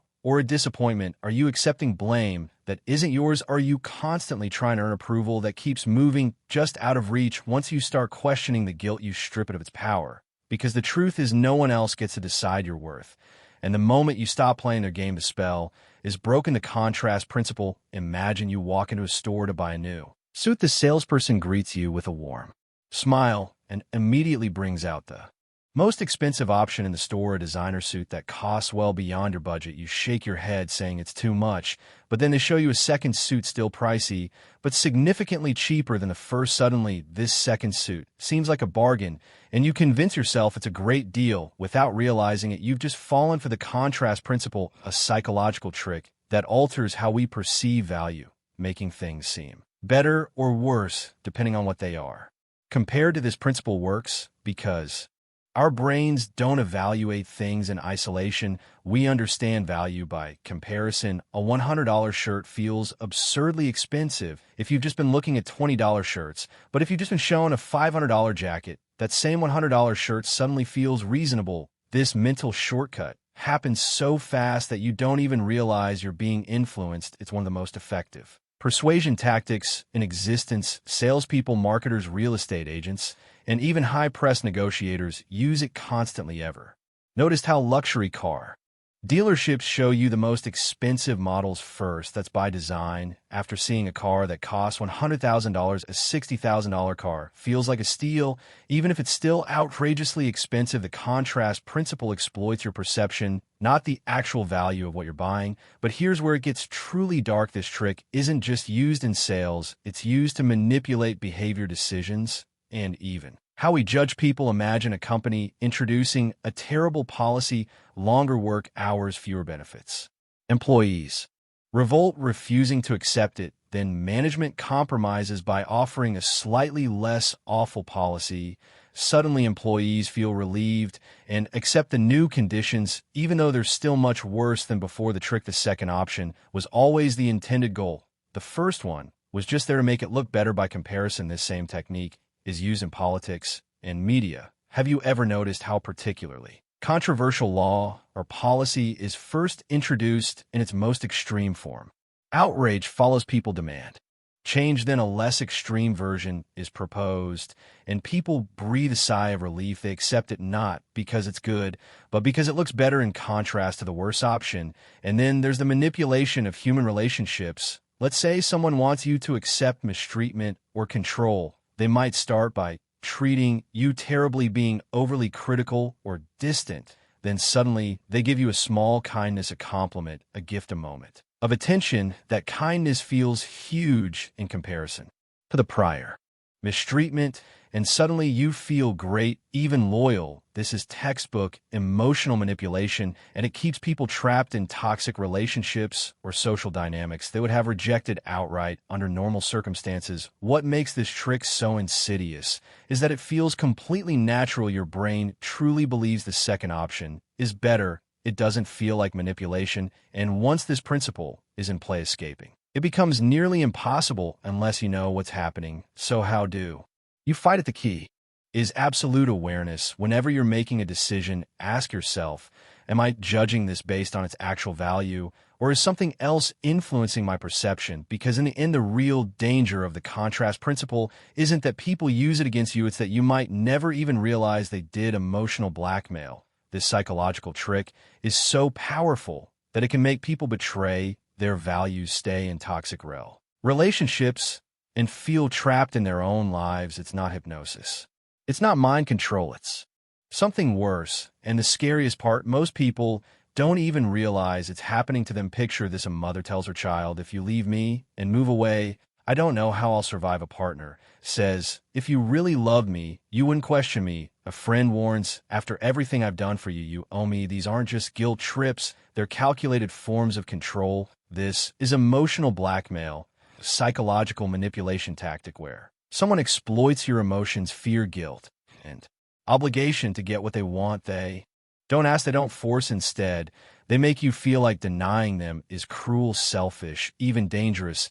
And before you know it, you're doing things you never wanted to do because saying no feels impossible. And this trick isn't just used by individuals. Entire groups and movements have been built on emotional blackmail. Take organized crime. Mob bosses have used this tactic for decades. A perfect example, of mafia. They don't just rely on threats of violence. They manipulate loyalty, family ties, and unspoken debts to keep members obedient.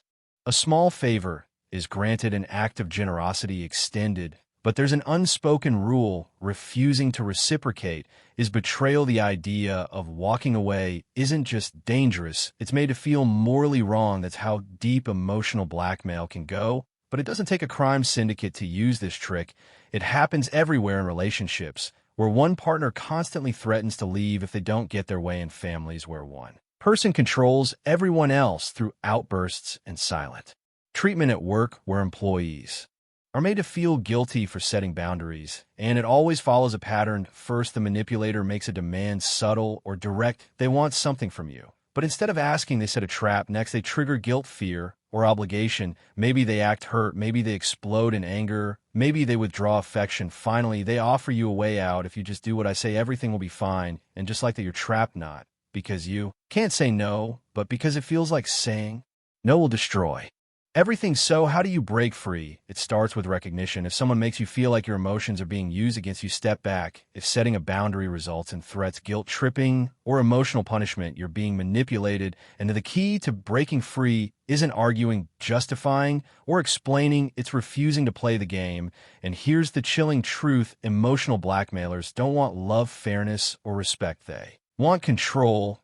and the moment they realize they can't control you anymore, they either escalate their tactics or move on to their next victim. Brainwashing. In today's world, we see many people so brainwashed that they may seem completely disconnected from reality. They believe the unbelievable, defend the indefensible, and reject even the most obvious truths. But how does someone get to this point? What exactly is brainwashing? And what are the practical steps that make such a radical transformation possible? Brainwashing isn't just an idea from dystopian fiction. It's one of the most powerful and effective psychological manipulations in history, and the terrifying part, no one is truly immune to it. One of the most chilling real-world examples, the Jonestown Massacre. In 1978, over 900 people, including children, died after drinking cyanide-laced punch under the orders of cult leader Jim Jones. This wasn't a group of people who suddenly decided to follow a madman.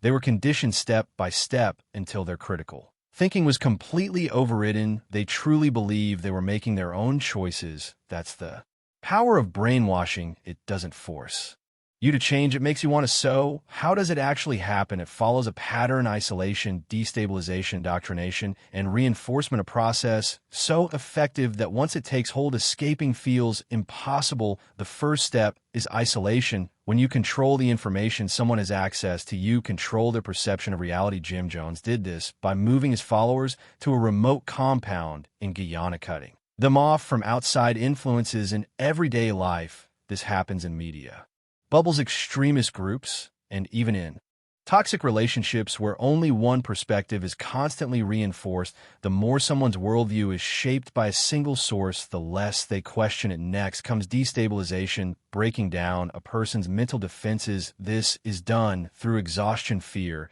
and confusion. Cults use long sermons, erratic punishments, and emotional breakdowns. Governments use constant crisis narratives, making people feel like the world is too chaotic to understand. Without their guidance, the more mentally drained someone becomes, the more they rely on the manipulator to make sense of things for them. Then comes indoctrination, implanting new beliefs. The key here is reward and punishment cycles. If you conform, you're praised. If you question, you're punished. In cults, doubting the leader means exile. In real life, questioning certain ideologies can get you socially ostracized. Over time, this conditioning rewires the brain, making the new belief feel natural, even when it was forced upon you. Finally, there's reinforcement. Once brainwashing is complete, the new identity is constantly reinforced through rituals, group think, and identity-based loyalty. People stop questioning because their beliefs are now tied to their sense of self.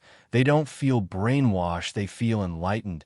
And that's the scariest part. Brainwashing doesn't feel like brainwashing when it's happening to you. It feels like truth. That's why people stay in abusive groups, fall for mass manipulation, and follow ideologies to extremes without ever questioning them. So how do you protect yourself? The first step is awareness. Brainwashing works by making critical thinking feel unnecessary or even dangerous. The moment you feel pressured not to question something, that's a red flag. The second step is exposure to multiple perspectives. If you only ever hear one side of a story, you're being controlled, even if you don't realize it.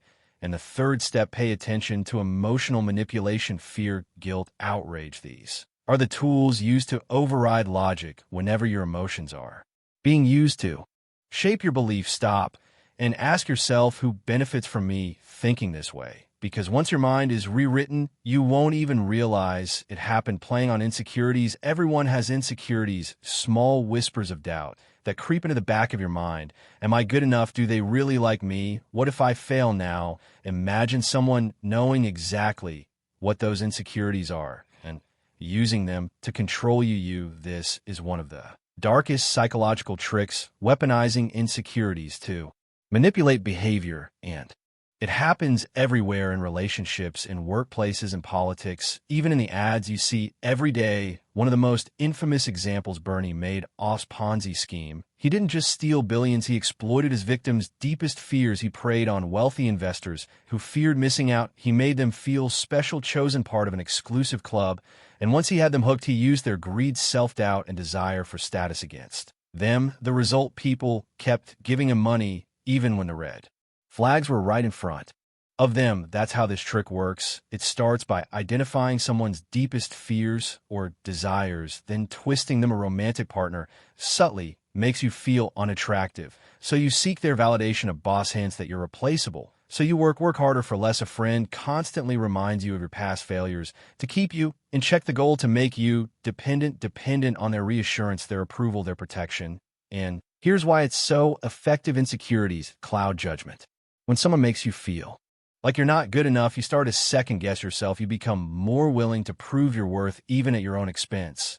And the worst part, they control the supply of validation. They can give it, take it away, and make you work even harder to earn it back. Social media is a breeding ground for this manipulation. Algorithms thrive on insecurity, feeding you ads that make you feel unattractive, unsuccessful, or like you're falling behind. Influencers curate lives designed to make yours feel less exciting. Companies sell you solutions to problems you didn't even know you had until they point them out. But it's not just corporations that use this trick. It happens in families, friendships, and relationships. A toxic parent constantly reminding their child that they'd be nothing without them. A jealous friend downplaying your achievements so you never feel truly successful. A partner chipping away at your confidence, making you feel lucky to have them. Over time, these tactics break people down, making them easier to control. So how do you fight back? First, recognize the pattern. If someone's words or actions make you feel small, uncertain, or like you have something to prove, take a step back. Are they actually trying to help you grow?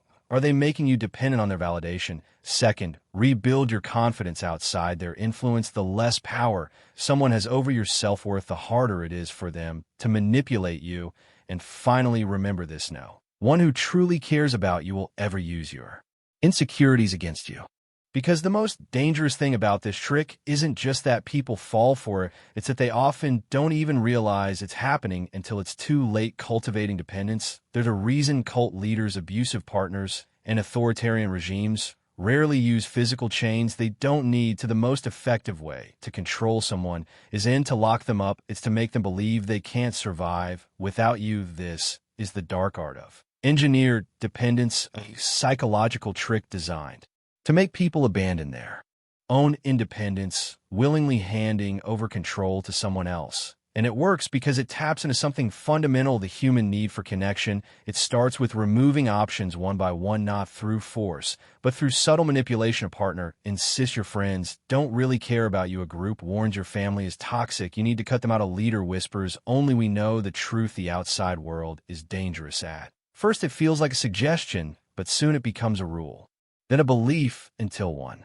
day you look around and realize there's no one left. Once isolation is complete, dependence takes over. The manipulator becomes the only source of validation, approval, security, even basic needs. They create problems only they can solve. They withhold kindness until obedience is guaranteed. In extreme cases, they control finances, decisions, even movement. The victim stops making choices for themselves, not because they don't want to, but because they've been conditioned to believe they can't. And here's the krill part: the victim think it's their choice. They aren't locked away, they aren't physically restrained, but they stay because their world has been rewritten so completely that leaving feels like stepping off a cliff. This method has been used throughout history. Cults sever members from friends and family, making the leader their only trusted source of truth. Abusive partners erode self-confidence until their victim believes they're nothing without them. Totalitarian governments censor information, ensuring their citizens feel powerless without the system that controls them. And once someone has been broken down like this, they don't need to be forced to stay. They will choose to, even when escape is possible. Even when the doors are wide open, they hesitate. Because when your identity has been shaped around someone else's control, freedom doesn't feel like freedom. It feels like a threat. Triangulation, a psychological trick so subtle, it can turn the most confident person into an anxious wreck. It makes people question their worth, their relationships, and even their grip. on reality without them ever realizing it's happening. This is triangulation and jealousy induction, one of the most effective manipulation tactics used in toxic relationships, workplaces, and even politics. At its core, triangulation is about introducing a third person, real or imagined, into a dynamic to create tension, competition, or insecurity. It's a classic move in manipulative relationships. A controlling partner casually mentions how attractive or successful someone else is. They compare their victim to an ex, implying they aren't measuring up. Sometimes they even fabricate outside interest just to provoke a reaction. It doesn't seem like direct manipulation at first. It's just a comment, just a story, just a harmless observation. But over time, it changes everything because the victim starts to compete for validation. They feel replaceable. They work harder to prove themselves. They stop focusing on whether the relationship is healthy and start obsessing over how to be good enough. Jealousy induction is the next step. Instead of just mentioning a third party, the manipulator actively stirs doubt and insecurity. They flirt in front of their partner. They praise someone else excessively. They make sure their victim sees the attention they supposedly receive, and with every calculated move, the victim grows more desperate for reassurance, because the more unstable they feel, the easier they are to control. And this isn't just in romantic relationships. It happens everywhere. In workplaces, a toxic boss pits employees against each other, constantly favoring one person over the rest to keep everyone on edge. In families, a parent compares their children, creating rivalry instead of connection. In politics, leaders divide people into factions, turning them against each other to maintain power. But why does it work? Because humans are wired for social validation. When someone we care about or respect suddenly introduces competition, our brains go into survival mode. We crave reassurance. We want to be chosen, and that desperation makes us vulnerable, willing to do anything to regain favor. The true danger of triangulation is how it rewires thinking. It shifts the victim's focus from, is this relationship good for me, to what can I do to be good enough? It fosters paranoia, self-doubt, and emotional dependence, all while making the manipulator seem desirable, powerful, or in control. So how do you stop it? First, recognize the pattern. If someone is making you feel like you're in constant competition, step back and ask who benefits from this. Healthy relationships don't require you to prove your worth against someone else. Second, refuse to play the game. The moment you stop reacting, the manipulator loses power. And finally, prioritize self-worth. The stronger your sense of value, the harder it is for someone to manipulate you with comparison. And at its core, triangulation is a game of control designed to keep people emotionally unstable and seeking approval. But once you see it for what it is, you don't have to play. And the moment you refuse to play the game is over. Authority bias. In 1961, an experiment took place that revealed something deeply unsettling about human nature. Psychologist Stanley Milgram wanted to understand how far people would go when following orders from an authority figure. Participants were led to believe they were part of a learning study. Their task to administer electric shocks to another person every time they answered a question incorrectly. With each mistake, the shocks grew stronger, escalating from mild discomfort to agonizing pain. The person being shocked screamed, pleaded, even fell silent. But here's the catch: they weren't real. They were actors pretending to suffer. Yet most participants kept pressing the button. They hesitated, they looked uneasy, but when the man in the white lab coat told them to continue, they did. Two-thirds of them followed instructions to the very end, delivering what they believed to be potentially fatal shocks simply because an authority figure told them to. This is authority bias, our instinctive tendency to trust and obey those we see as powerful, knowledgeable, or in charge. It's the same psychological mechanism that makes us follow doctors' orders without question, believe news anchors without verifying facts, or obey workplace policies even when they don't make sense. But in the wrong hands, this instinct can be exploited, overriding morality, logic, and even self-preservation. History is full of examples. Corrupt governments have used blind obedience to justify atrocities. Corporations have suppressed whistleblowers by enforcing rigid hierarchies. Cult leaders have demanded absolute loyalty, convincing followers to surrender their freedom. Their money even Their lives' authority bias works because the brain takes shortcuts. Instead of questioning every decision, it assumes authority figures know best. A uniform, a title, a badge, these symbols create an illusion of infallibility, and the more confident authority figure appears, the harder it becomes to challenge them. This is why scammers pose as police officers to extort money, why historical medical figures convince people to accept harmful treatments, why soldiers in war zones have carried out unthinkable orders because refusing wasn't an option, and the effect becomes even stronger when obedience is combined with fear, when an authority figure not only commands but also threatens, whether subtly or openly. Resistance becomes nearly impossible. People comply even when they know something is wrong because defying authority feels dangerous. The most disturbing part, you don't even need real authority to exploit this bias, just the illusion of it. A uniform, a fake badge, a confident tone, these are often enough to make people comply without question. The most effective tricks don't force people into submission, they make them willingly hand over control. Mind control. What if I told you that your thoughts, your beliefs, your opinions, even your memories could be rewritten that right now? Without realizing it, someone could be bending your mind to their will. No force, no obvious manipulation, just subtle, calculated influence. Sounds like science fiction, right? But it's real, and it happens far more often than you think. Take the Stanford prison experiment. Of the most infamous psychological studies ever conducted in 1971, researchers at Stanford University recruited 24 ordinary students, dividing them into guards and prisoners for a simulated prison. No one was forced, no one was brainwashed, and yet within days the guards, regular college students, became cruel, authoritarian, even sadistic. They humiliated the prisoners, forced them into stress positions, even denied them basic necessities, and the prisoners, they broke down emotionally and mentally, accepting their abuse as if it were real.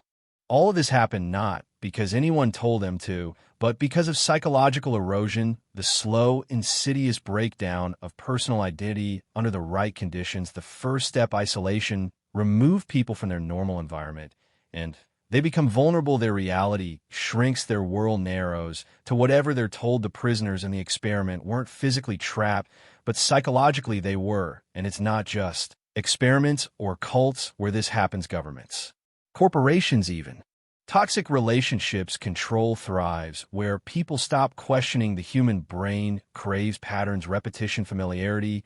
If you hear something often enough, it starts feeling true, even if it isn't. That's why propaganda works. That's why conspiracy theories spread. That's why some people defend beliefs that are actively harming them. Then there's fear, the most powerful tool of all. When people are afraid, they seek security, and the easiest way to control someone, offer them certainty. Authoritarian leaders create external enemies. Cult leaders predict the end of the world. Manipulative partners turn you against your friends. A goal is the same: keep you scared, keep you dependent, keep you from thinking too much. That's what makes this the darkest psychology trick of all. It doesn't force you to change, it makes you want to, and by the time you realize what's happened, if you ever do, it's already too late. Cultivating a false identity. Some manipulators don't just lie, they become the lie. They shape their identities to fit whatever will make people trust them, molding themselves into whoever they need to be. This isn't just deception, it's performance.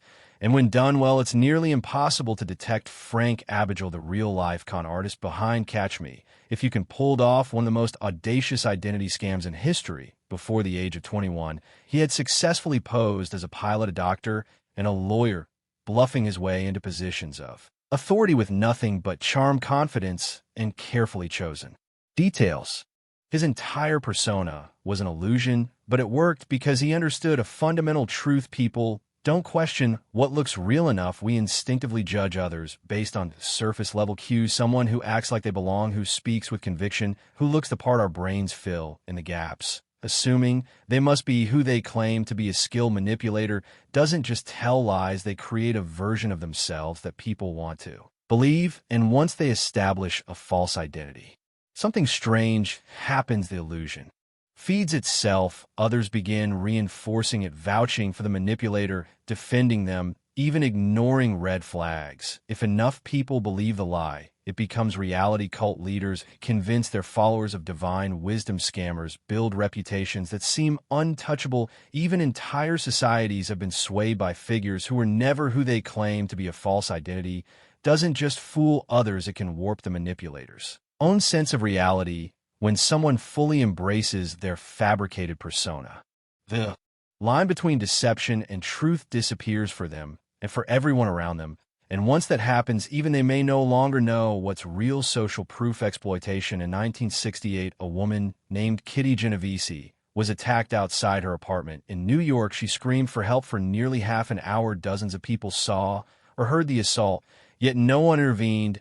No one called the police. Everyone assumed someone else would step in. This chilling effect is known as social proof, a psychological bias so deeply ingrained that it influences almost every decision we make. It's the instinct to follow the crowd, to assume that if many people believe or do something, it must be right. It's why people flock to restaurants with long lines, why trends take off overnight, and why misinformation can spread faster than truth.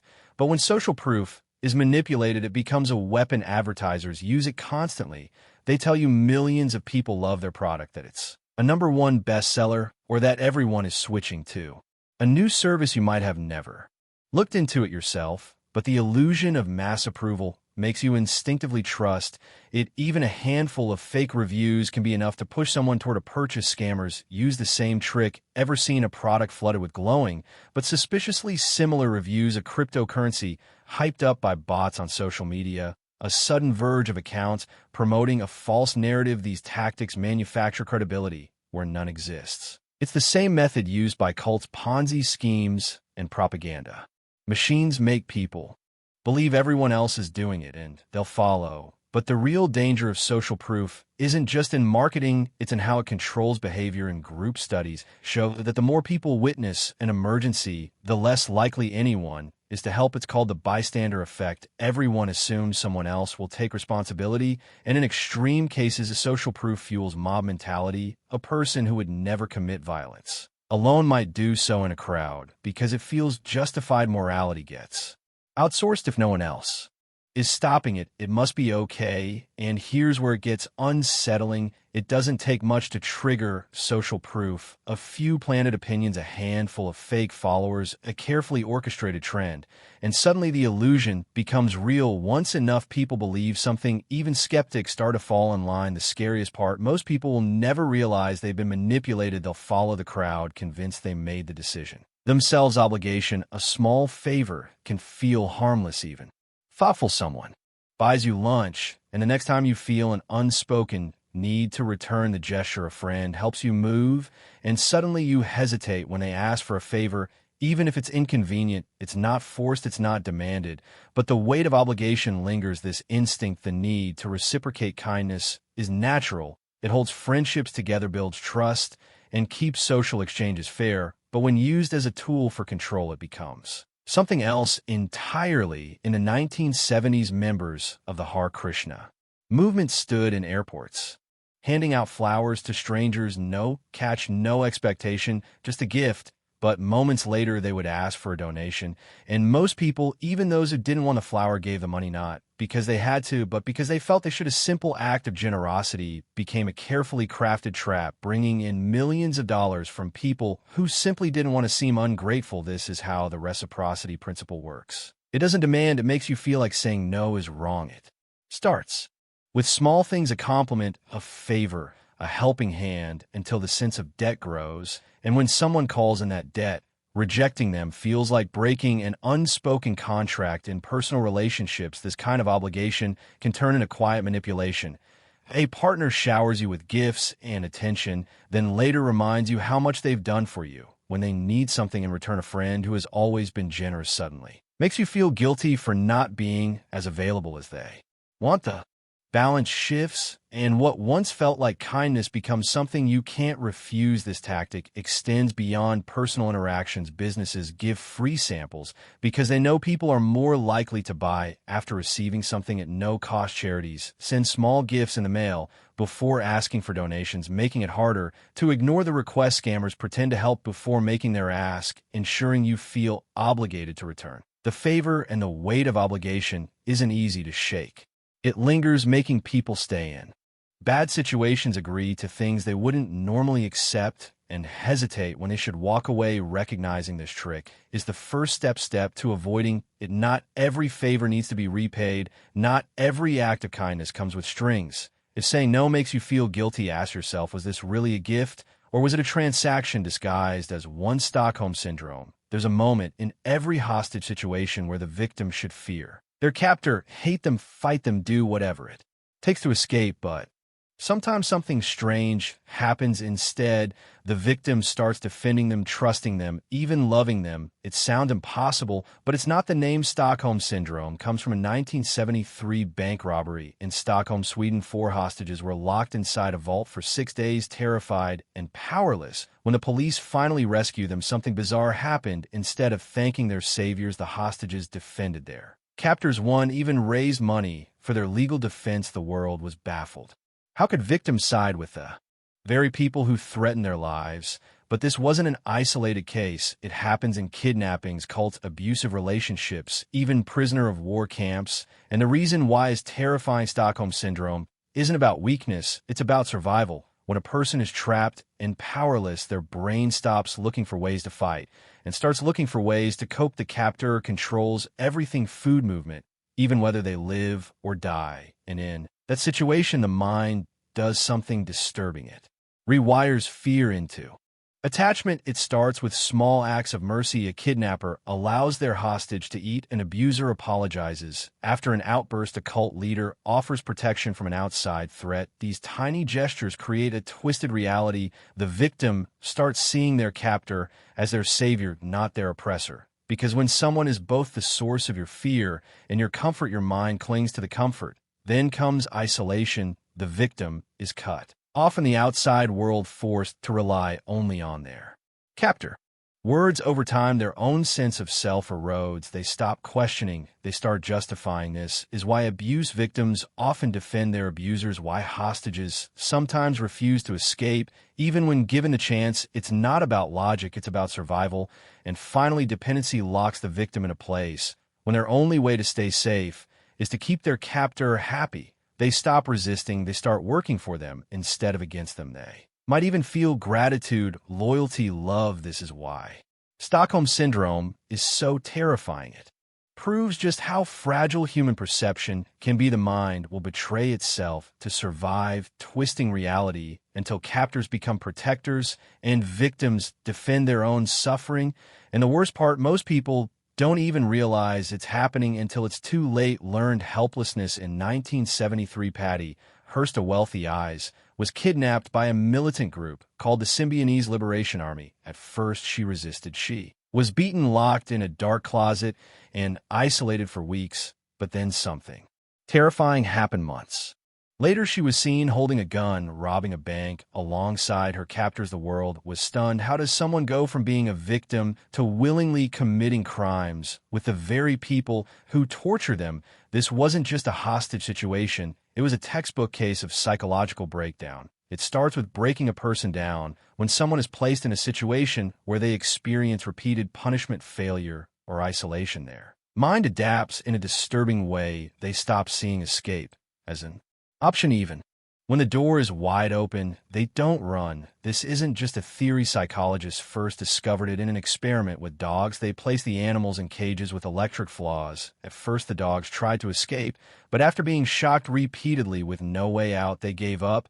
And here's the terrifying part. When the cage door was finally opened, they still didn't leave. They had learned helplessness. This is what makes victims of manipulation stay even when a way out exists. How does this happen to people? It begins with unpredictable reward and punishment. One day, the captor is kind, the next, they're cruel. The victim never knows what to expect. Their brain becomes stuck in survival mode, too exhausted to fight back. Then comes self-doubt. The manipulator chips away at the victim's ability to think for themselves. They're told they're weak, foolish, incapable. Slowly, their confidence erodes to nothing. Eventually, they begin to believe they need their abuser to survive. Next is isolation. Friends, family outside, perspectives all cut off. Without Anyone to remind them of who they were before their world shrinks, their thoughts become controlled by their captor, and finally forced dependence. The victim relies on their abuser for food, shelter, even basic human connection. By this stage, they might not just accept their captivity, they might defend it. Just like Patty Hearst did, they don't just stay, they become active participants in their own intimate. This is why people remain in abusive relationships, why prisoners of war form emotional bonds with their captors, and why high control groups keep their members submissive. It's not weakness, it's not stupidity, it's survival. The brain prioritizes safety over freedom. When someone is trained to believe escape is impossible, they won't even try. And that's what makes learned helplessness so terrifying. The most dangerous thing a manipulator steals isn't someone's freedom, it's their belief that freedom was ever possible in the first place. Fear, mongering fear, is the oldest form of control. It overrides logic, crushes independent thought, and turns people into willing followers. When someone is afraid, they don't analyze, they don't question, they just want to feel safe. And that's what makes fear-mongering and anxiety induction one of the most dangerous psychological tricks ever used. History is filled with examples of fear being weaponized to control entire populations. One of the most infamous, the Salem witch trials in the late 1600s. Paranoia gripped an entire town. People believed witches were lurking among them, hiding in plain sight. The fear became so overwhelming that neighbors turned against neighbors. Accusations spread like wildfire, and logic ceased to exist. People confess to crimes they never committed just to avoid execution, and those who didn't confess, they were sentenced to death anyway. Fear didn't just manipulate them, it made them destroy themselves. And you don't need a witch hunt for this trick to work. It happens everywhere. A manipulative boss keeps employees terrified of losing their jobs, so they never complain. An abusive partner convinces someone the world outside is dangerous, so they never leave. Politicians and media outlets use fear, constantly telling people that disaster is imminent, their way of life is under attack, and only one person, one system, one ideology can protect them. And the more afraid you are, the more control they have. This works because fear hijacks the brain. When you're anxious, your amygdala, the part of the brain that processes threats, goes into survival mode. Logical thinking shuts down, and you become hyper-focused on avoiding danger in that moment. Whoever ever offers you a way out, whether it a leader, product, or a belief system, becomes the person you cling to for security. This is why fear-based marketing is so effective. Ads don't just sell products, they sell protection. Without this cream, you'll age faster. Without this insurance, you'll be ruined. Without this security system, you won't be safe in your own home. The fear is planted, and the solution is immediately presented. To the most terrifying part, fear-driven manipulation doesn't feel like manipulation. It doesn't come with a warning label. It feels like concern, like preparation, like a necessary precaution. But if someone is constantly feeding your fears, keeping you anxious, and offering themselves as the only solution, step back and ask why. Because the moment fear stops being a warning and starts being a leash, someone else is holding the other in memory manipulation. What if I told you that some of your memories, the moments you swear happened exactly as you recall, might be completely false? That someone could plant a memory in your mind, and you would believe it just as firmly as your real experiences. It sounds like science fiction, but in reality, memory is one of the most fragile, easily manipulated aspects of the human mind, and that makes it a perfect tool for control. Take the infamous Lost in the Mall experiment by psychologist Elizabeth Loftus. Participants were told stories about their childhood, some real, some completely fabricated. One of them was simple. As a child, they had once been lost in a shopping mall. At first, the subjects had no memory of this, but after repeated questioning and subtle suggestions, many of them began remembering details: who found them, what the mall looked like, how they felt. They swore it had happened, even though it never did. Their minds had filled in the blanks, constructing a completely false memory. This wasn't just people misremembering, this was memory being rewritten. Our brains don't store memories like a camera, capturing moments in perfect clarity. Instead, every time we Recall an event we reconstruct, it pulling together fragments, filling in gaps, and without realizing it, changing the details. And here's the terrifying part: the more you recall a memory, the less accurate it becomes. This means that with the right influence, someone can alter your past. They can change how you remember events, reshape your emotions, and even convince you of things that never happened. One of the easiest ways to manipulate memory is through suggestion. A simple phrase like, "Are you sure that's what happened?" or "I remember." It differently introduces doubt. Your brain, wanting to maintain consistency, starts adjusting its recoil to match the new version of events. Over time, you adopt the false memory as your own. Then comes reinforcement. If multiple people confirm the false memory, whether they're lying or just misremembering, it becomes reality. Social agreement is one of the most powerful tools for shaping memory because the brain values collective certainty over individual doubt. If everyone else remembers it that way, maybe you're the one who's wrong. And this isn't just some harmless quirk of the mind. History has seen terrifying uses of memory manipulation. False confessions in criminal cases have been extracted by police interrogators, reconstructing events until the accused believes in their own guilt. In abusive relationships, manipulative partners rewrite history, convincing victims they were at fault for things they never did. Governments and propaganda machines have altered historical narratives, reshaping public perception to serve their agendas.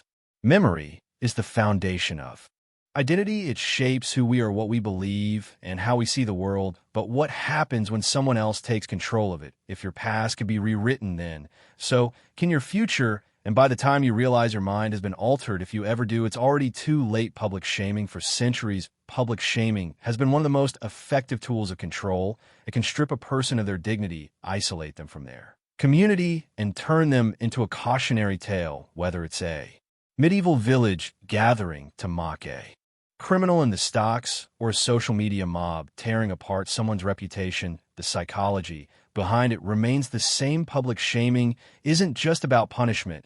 It's about breaking a person down so completely that they accept their own destruction. One of the most infamous examples, the Salem witch trials in 1692. Innocent people, mostly women, were dragged into the public eye, accused of being witches, and forced to confess under extreme pressure. The accusations weren't built on evidence, but on fear, hysteria, and the overwhelming power of public condemnation. Once someone became a target, their fate was sealed, because when a crowd forms, reason disappears. But why does public humiliation work so well? The answer lies in one of our deepest, most primal human fears: social rejection. Humans are wired for connection. We survive in groups. To be cast out means danger. In ancient times, exile from a tribe was often a death sentence. And while today's world may not physically exile people, public humiliation triggers the same biological terror, the fear of being completely alone, despised, and powerless. And it doesn't just happen on a massive scale.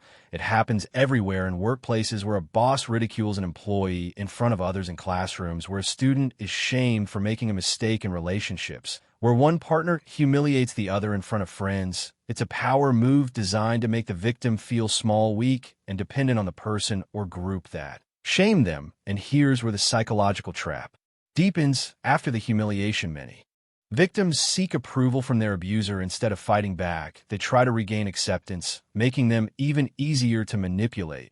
And now social media has taken public shaming to a new level. A single mistake, a poorly worded tweet, a misunderstood joke, within hours, thousands of strangers become judges, jurors, and executioners. The larger the crowd, the less individual responsibility anyone feels. It becomes a feeding frenzy of outrage. And once someone has been branded as bad, the internet rarely forgives. But public shaming isn't just about punishing individuals, it's about controlling everyone else. When someone is humiliated in front of others, it sends a warning: step out of line. And this could be you. It enforces social norms, not necessarily because they're right, but because the fear of humiliation is stronger than the will to resist. So, how do you protect yourself against public shaming? The first step is to recognize its purpose. It is designed to control you through fear. The moment you understand that, the power of shame begins to weaken, refusing to engage with It's standing your ground and rejecting the guilt trap are the strongest ways to break free, because the true trick of public humiliation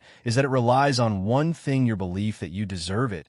And the moment you stop believing that the spell is broken, scapegoating history repeats itself. Not because people don't learn, but because manipulation works.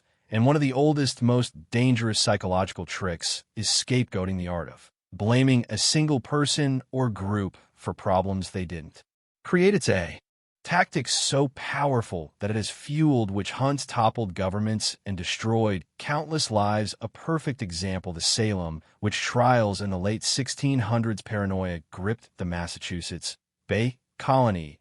Strange illnesses, crop failures, rising tensions. People needed answers.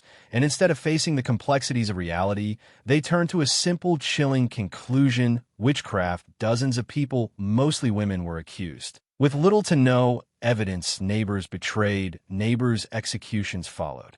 And yet the real problem, the fear and instability brewing beneath the surface, remained untouched, because scapegoating isn't about finding the truth. It's about controlling the narrative. So why does it work so well? Because people crave simple answers to complex problems. When things go wrong, whether in a family, a workplace, or an entire nation, it's easier to believe that there's a single villain behind it all. Admitting that problems are complicated, that they might not have one neat explanation, is uncomfortable. Blame brings relief. It gives people the illusion of understanding, even if that understanding is completely false. And this trick isn't just used in history books. Blame shifting, a smaller but equally dangerous version, happens every day. A cheating partner accuses their spouse of being paranoid. A corrupt politician blames the media for their downfall. A failing CEO pins the company's collapse on lazy employees.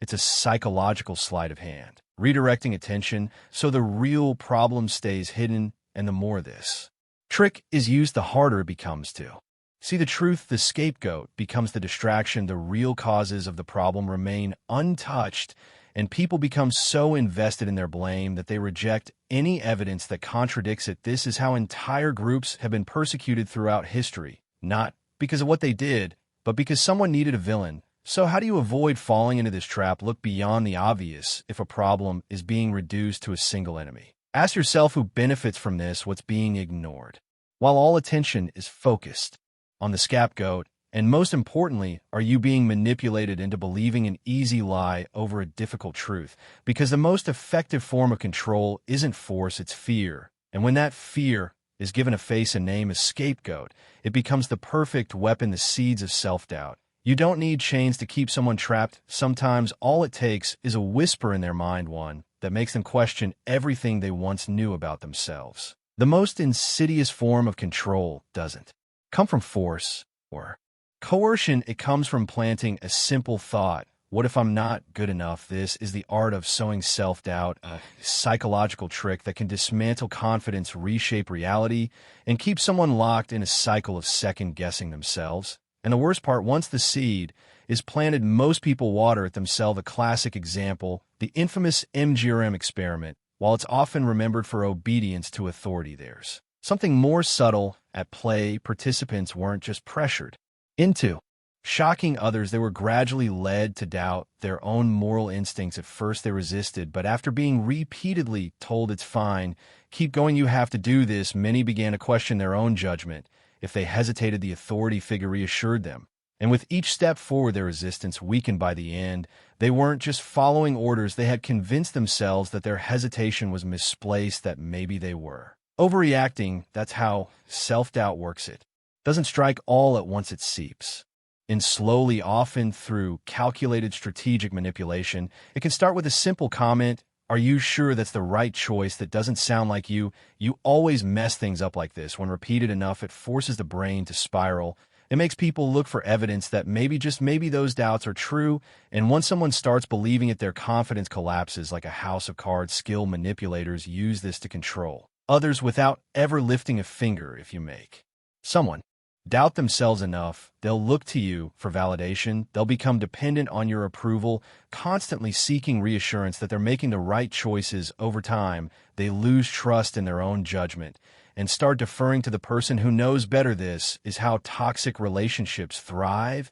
It's how abusers keep their victims trapped. It's how cult leaders maintain absolute authority. But here's the most terrifying part: self-doubt, once ingrained, doesn't just go away even if the manipulator disappears. The seeds they planted continue to grow. The voice of doubt remains whispering, maybe they were right about me. And that's why this trick is so dangerous. It doesn't just break people, it makes them break themselves. Exploiting empathy. Most people see empathy as a strength, the foundation of trust, connection, and human kindness. But in the wrong hands, it's a weapon, one that can be twisted, exploited, and used to control. The most dangerous manipulators don't force their victims into submission. They make them feel like they're choosing it. Take Munchausen syndrome by proxy, a disturbing example of weaponized empathy. A caregiver fabricates or induces illness in someone under their care, often a child, convincing them that they're sick. The victim suffers real pain, becomes completely dependent, and never questions the person hurting them because they believe they're being helped. Meanwhile, the abuser enjoys the sympathy, attention, and control that come from being seen as a devoted caretaker. This is how manipulators trap people, using their own compassion against them. The trick is simple: create a problem that makes someone feel responsible, then present yourself as the only solution. It starts with subtle guilt statements like, "You're the only one who understands me. If you leave, I don't know what I'll do." The goal: make the target feel irreplaceable while slowly eroding their autonomy. And if someone resists, that's where compassion fatigue comes in. The manipulator increases their emotional demands, overwhelming their victim until they break down from exhaustion. At some point, giving in feels easier than resisting, and this technique is everywhere. Cults convince followers to abandon their lives for a greater purpose, framing doubt as selfishness. Toxic relationships trap one partner in endless cycles of pity and guilt, forcing them. Today, scammers pose as victims, sending desperate messages that make you feel like you're the only person who can help. And the scariest part: the more empathetic someone is, the easier they are to manipulate. Because once your compassion becomes an obligation, you stop seeing the trap and start justifying the chains. Micromanipulation. Imagine this: you're in a conversation, everything feels normal, but after a few minutes your thoughts shift. You start questioning your choices, feeling guilty for things you never second-guessed before. The person across from you never raised their voice, never made a direct demand, and yet somehow they've nudged your mind in a completely different direction without you even realizing it. This is MICR manipulation, the subtle, almost imperceptible tactics that control people's decisions, beliefs, and behaviors without them noticing. Unlike obvious coercion or deception, micromanipulation works like slow poison, drip by drip, small adjustments that push you exactly where they want you to take. The foot in the door tactic, a classic in sales and persuasion. A company might first ask you to sign a harmless petition, something that aligns with your values. Then days later they come back asking for a donation because you've already said yes. Once your brain leans toward consistency, you don't realize it, but that tiny first agreement was a setup, conditioning you to comply with a bigger request later. But micromanipulation isn't just about persuasion, it's about control. In toxic relationships, manipulators use this trick masterfully. Imagine a partner who never outright demands obedience, but instead raises an eyebrow, sigh at the right moment, or gives a subtle pause before responding. Over time, these tiny cues make you adjust your behavior to avoid their disapproval, even if they never explicitly asked you to change. Workplace environments can be just as dangerous. Ever had a boss who casually mentioned how another employee stayed late to finish a project? They never directly told you to work extra hours, but suddenly you feel obligated. This is how micromanipulation works, planting ideas without stating them outright. And then there's social conditioning. Micromanipulation is used on a massive scale in politics, advertising, and media. Consider how brands create artificial exclusivity. Only 5 left in stock, or this deal won't last. They're subtly influencing urgency, making you act without thinking. It's not manipulation in the way you expect. It's worse because you still think you're making the choice yourself. One of the darkest applications of micromanipulation is in gaslighting. A manipulator doesn't need to outright call you crazy. They just need to question your memory, reframe the narrative, and downplay events subtly enough to make you doubt yourself. They might say, "I don't think I ever said that. Are you sure you're remembering?" Correctly, it sounds innocent enough, but over time it erodes confidence, making the victim more pliable, more dependent. This is why micromanipulation is so terrifying. It doesn't look like manipulation at all. It feels like your own thoughts, your own decisions, your own reasoning. It works through gestures, phrasing, timing, and tone, all carefully calibrated to steer you in a specific direction. And the worst part, once someone masters micromanipulation, they can make you believe that their ideas were yours all along, exploiting the need for closure. Some questions never stop echoing in the back of your mind. Why did they leave? What really happened? What was the truth? That goring uncertainty, that feeling of unfinished business. It's not just a minor frustration. It's a powerful psychological force known as the need for closure. And when someone understands just how much you crave a definitive answer, they can use that against you in ways you'd never expect. The need for closure is a fundamental part of human cognition. Our brains hate loose ends. When something is unresolved, our minds work overtime, trying to make sense of it. We fill in the gaps, we create explanations, we latch on to anything that gives us a sense of finality. And this is exactly where manipulation begins to take relationships. For example, have you ever heard of someone staying obsessed with an ex not because they want them back, but because they never got a real explanation for why things ended? That's the power of an open psychological loop. When a breakup happens abruptly, without clear reasoning, it leaves a hole in the person's mind. They replay every interaction, searching for clues, obsessing over possible answers. And if the person who left them hanging ever returns, even with a weak or dishonest excuse, their brain grabs onto it just to satisfy that desperate need for closure. Manipulators know this. They disappear suddenly, only to return later with vague explanations, knowing their victims will be too relieved to question the lies. But this tactic isn't just used in personal relationships, it's weaponized on a much larger scale. Look at cults. One of the most effective ways cult leaders keep their followers under control is by dangling half-revealed secrets. They tell their followers that they're on the verge of learning something life-changing, but they just need to prove themselves first. That proof, it's endless: more loyalty, more obedience, more sacrifice. But the truth is, there is no great secret, just a psychological trick to keep people trapped in an endless cycle of searching. Even in politics, the need for closure is one of the most powerful tools of mass persuasion. Political propaganda often thrives on ambiguity. A politician might claim there's something they're not telling you, or the real story is out there. If you look hard enough, they don't provide facts, just enough uncertainty to make people start filling in the blanks themselves.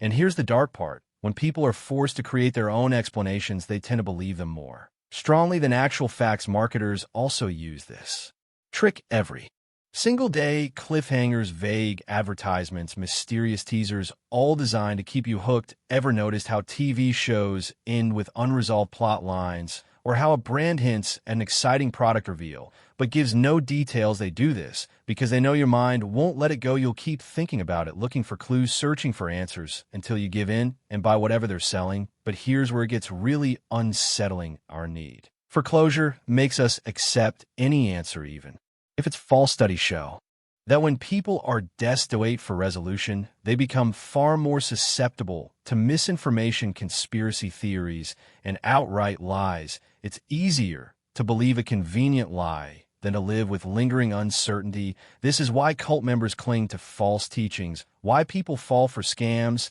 and why entire populations can be led to believe completely fabricated narratives. And the worst part, the more we seek closure, the easier we are to manipulate. The more we demand answers, the more control we give to those willing to provide them. Because in the end, whoever controls the answers controls the mind. Foot in the door technique. Let's start with a simple question. Would you put a tiny sticker on your window to support a cause you believe in? Seems harmless, right? It's just a sticker. But what if a few weeks later the same organization asked you to put up a full-size sign in your front yard? Statistically, you're far more likely to say yes, yes, simply because you said yes to the first, much smaller request. And just like that, you've fallen into one of the most insidious psychological traps. The foot in the door technique. This trick is terrifyingly effective because it doesn't feel like manipulation. It feels like your own decision. One of the most famous real-world examples, the 1974 Patty Hearst case. Patty, the eyes to a newspaper empire, was kidnapped by the Symbian Liberation Army, a radical militant group. Initially, she was terrified, but her captors didn't force her to pledge loyalty overnight. They started small, forcing her to record a message, condemning her family. Then she participated in minor activities, and before long, she was robbing banks alongside her captors, fully believing in their cause. How does this work? The trick exploits consistency, bias, our deep psychological need to stay consistent with our past behavior. If we agree to a small request, we subconsciously align ourselves with that choice. When a bigger request follows, our brain justifies compliance by thinking, I already said yes once, so this must be the right thing to do. Advertisers use this constantly. Ever wondered why free trials exist? Once you've used a service for a few weeks, you feel committed. The thought of canceling, even if you don't really need it, feels like going back on your own decision. It's also a weapon in high-pressure sales. First, they convince you to just take a test drive, then just sit down and talk numbers. Before you know it, you're signing papers, trapped by the momentum of your own compliance. And in darker cases, this is how cults and extremist groups recruit. They don't ask for absolute loyalty up front.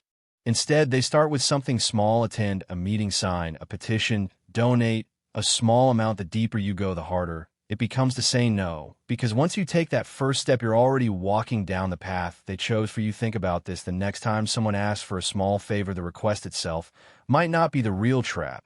It's what comes after that you should be worried about. Suggestive language and hypnosis. Have you ever been in a conversation where someone subtly led you to a decision one you thought was entirely your own? Maybe you walked into a store, and before you knew it, you were convinced to buy something you didn't even need. You probably thought it was your own choice, but what if it wasn't? What if a few carefully chosen words could bypass your critical thinking and plant a decision in your mind before you even realize it? That's the power of suggestive language and hypnosis, a method so subtle, yet so effective, that has been used to influence everything from courtroom testimonies to political speeches. It's not about swinging pocket watches or making people cluck like chickens. It's about shaping perception without resistance. Take the infamous 1970s case of a lost in the mall experiment. A psychologist named Elizabeth Loftus wanted to test how easily people's memories could be manipulated. She told participants a fake childhood story about being lost in a shopping mall, crying, and finally being rescued by a kind stranger. The catch: this never actually happened. Yet many participants remembered the event in vivid detail, their minds filled in the gaps, creating a false reality just because someone suggested it. That's the terrifying part of suggestive language. It doesn't need to be true to be effective. It just needs to be framed in a way that your brain accepts it as truth. Now, combine this with hypnosis, and you have something even more unsettling. Hypnosis isn't about mind control. It's about lowering psychological defenses. It puts a person in a state of hyper-focus and relaxation where suggestions slip in without triggering resistance. In this state, someone can be guided to believe, feel, or even remember things that never actually happened. It works through embedded commands, phrases hidden within normal conversation. A politician might say, when you step into that voting booth, you'll feel a strong sense of trust in our leadership. The key phrase, feel a strong sense of trust. It's not an argument. It's a suggestion, one your brain processes without questioning. Marketing and sales use this constantly. A waiter asking, would you like the steak or the seafood special, is subtly removing your ability to say no. The question assumes you're ordering. It's just a matter of what.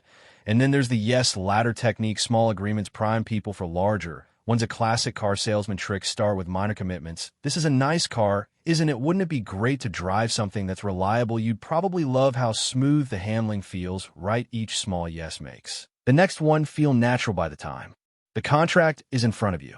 Your brain is wired to agree, but here's where it gets even darker. Suggestive language can be used to alter memories, behaviors, and even identities. Cult leaders, con artists, and even interrogators use these techniques to shape narratives. Frame a question the right way, and you can change someone's reality. Police interrogations have led to false confessions using suggestive language. A suspect repeatedly told you, don't remember it now, but memory comes back in pieces, may start doubting their own innocence. Their mind tries to reconcile The contradiction, eventually it's easier to just believe they did it, and once a suggestion takes hold, it's nearly impossible to undo. That's the true horror of it. A single phrase, a carefully worded statement, a slight shift in tone, it can rewrite someone's perception of reality for forever. So how many of your beliefs are actually yours, and how many were planted there without you ever realizing it? Pacing and leading. You ever meet someone who just gets you, someone who seems to be on your wavelength,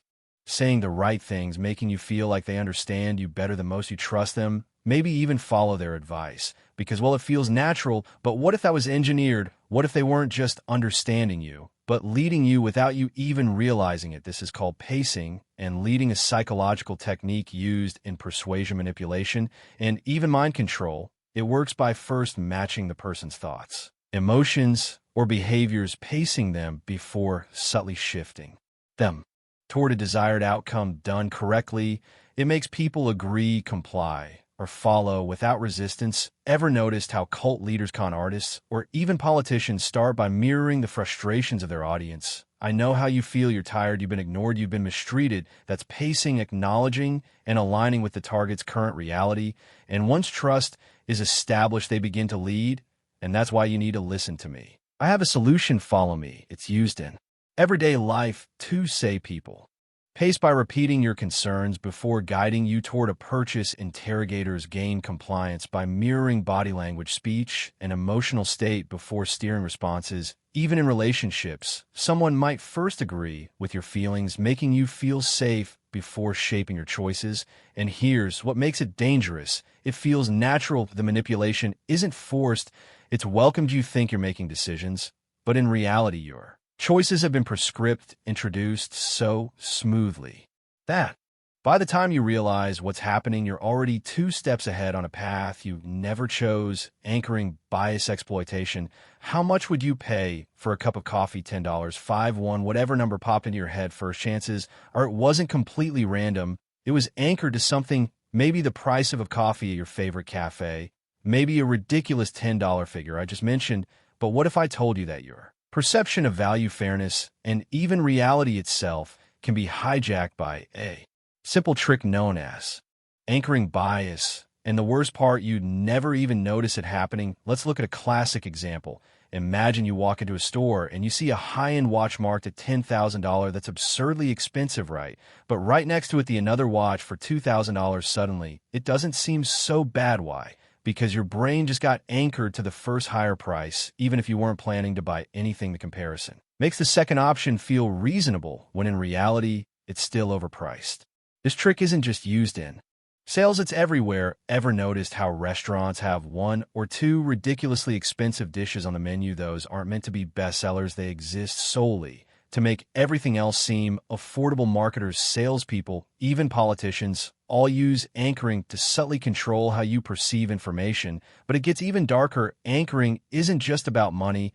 It can manipulate beliefs, emotions, and decisions. Imagine you're negotiating for a job salary. The company starts by suggesting a figure that's far below what you expected. You push back, and they generously raise the offer a little. Now, instead of negotiating based on what you deserve, you're negotiating based on the lowball number they planted in your head. And here's where it gets really disturbing. Anchoring is often used to distort reality itself. Let's say a news report tells you that crime in your city has increased by 300%, but they don't tell you what the baseline was. Maybe there was only 1 case last year, and now there are 4, but by anchor you to that big percentage, they make the change seem terrifying. Your perception of safety, of urgency, even of what needs to be done, all of it shifts just because of a single carefully placed number. Now, think about personal relationships. Have you ever been in a conversation where someone subtly set a standard, maybe about what's normal in a relationship, how much effort someone should put in, or what's considered too sensitive to be upset about? That